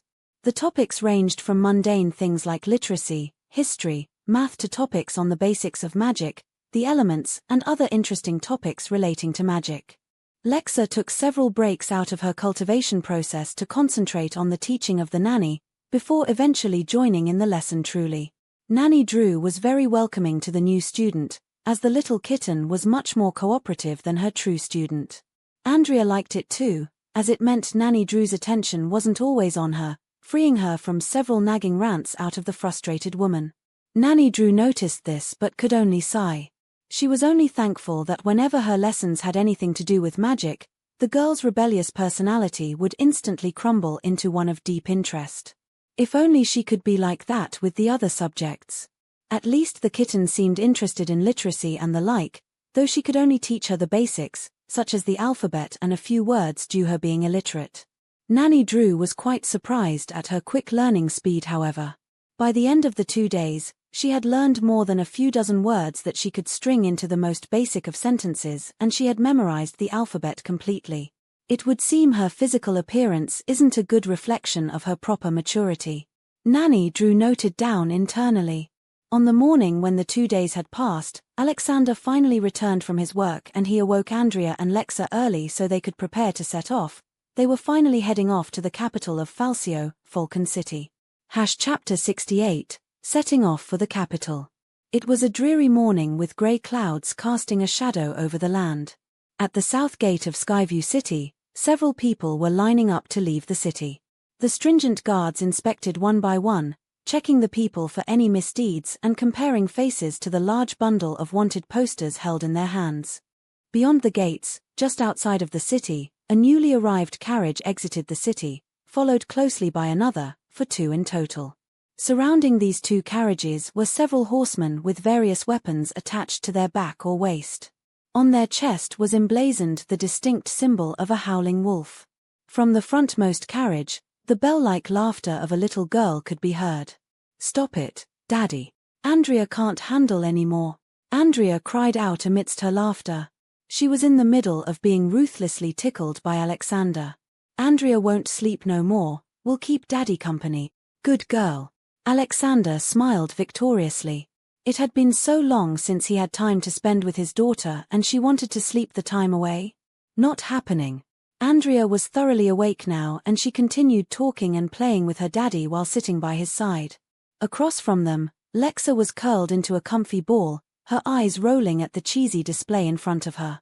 When it comes to this daughter, he sure can flip the switch on his cold demeanor. Next to Lexa sat the nanny, who looked on with a slight smile at the father and daughter pair across from her. Soon enough, the sight of Skyview City was only a dot in the distance as they traversed the grassy plains and hills of the northern region. Thankfully, there were no mountains between Skyview City and Falcon City, making for a pleasant journey. The three of them in the carriage passed the time through idle chatter, and while the clouds above were growing chaotic, the journey so far had been incredibly peaceful. Though that was to be expected as their large party was traveling on a main road, and one to the capital. Bandits and magical beasts would hold back from acting here, lest they provoke the attack of the many powerful magicians from the capital. However, those peaceful times were shattered when Lexa suddenly felt several pulses of magic in the distance, which gave off the idea of some sort of combat between two or more magicians. If Lexa could sense this, so could everyone else. The carriage had immediately came to a stop as the outside soldiers became alert. Alexander's brow furrowed and he became alert, shushing his daughters babbling for a second as he stretched out his senses towards the source of this clash of magic. Lexa and Andrea looked on as Alexander's eyes became slightly dull and still, as if he were staring dazedly into the distance. "What's happening, Daddy?" Andrea was the only one who didn't sense anything, which made sense as she was only of a mid-stage natural state rank. Though being only 4 years old, to have progressed to her stage, it wouldn't be an exaggeration to call her a genius. One has to understand that most people are born at the early stage of natural state rank and will usually take 7 to 8 years to reach the middle stage. She had nearly took half the time than the average. There were only few like her in Falsio. Lexa was rather excited when she learned of this, and her anxiousness in choosing Andrea as her partner lessened a bunch. It was Lexa who answered Andrea's question. "It seems that there is some conflict between people nearby, or magical beasts for that matter. I can't tell. It's people." Alexander answered as his previously dull eyes returned to life. "And quite a few of them, too. It would seem that a group of people who were traveling to the capital were ambushed by some strange people. They are wearing fully black clothing that is hiding their appearance and are wearing no items that give away their identity. Even the magic they are using is quite generic, hard to pinpoint. Obviously, they are refraining from using magic that would give away their identity." "Who is being attacked?" Andrea asked worriedly. She was a good-hearted child and would want to help if she could. It would seem to be a group of people from Hawk Academy going by their clothing. "A mixture of students and teachers, I assume," Alexander explained, before he seemed to remember something as she looked at his daughter. "Now that I think about it, you went to watch some of that youth tournament in Skyview City, didn't you?" "Yeah, Andrea and Lexa watched it. It was so fun." Andrea reminisced joyfully. Andrea's favorite moment was seeing that Farhawk brat being beat up by that cool girl. "Cool girl? Oh, you mean that girl who seemed to have inherited magic from the volcanic eagle. I heard about that." Alexander seemed to realize something as he asked. "What did this cool girl look like?" She Andrea stammered. She obviously had trouble remembering. "She had brown hair and she had black hair." Lexa sighed. This girl had the memory of a goldfish. She was quite muscular, for her age and being a girl. She had white skin and green eyes. She also had a beauty mark under her right eye. I thought that it might be the case. It would seem that that cool girl you were talking about is also there." Alexander sighed. "What? You have to save them, Daddy."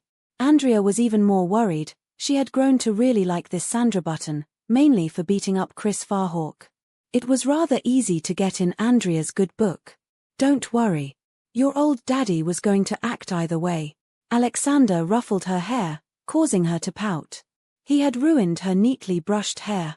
Andrea turned away from her dad and began brushing her hair with her fingers in an attempt to fix the damage.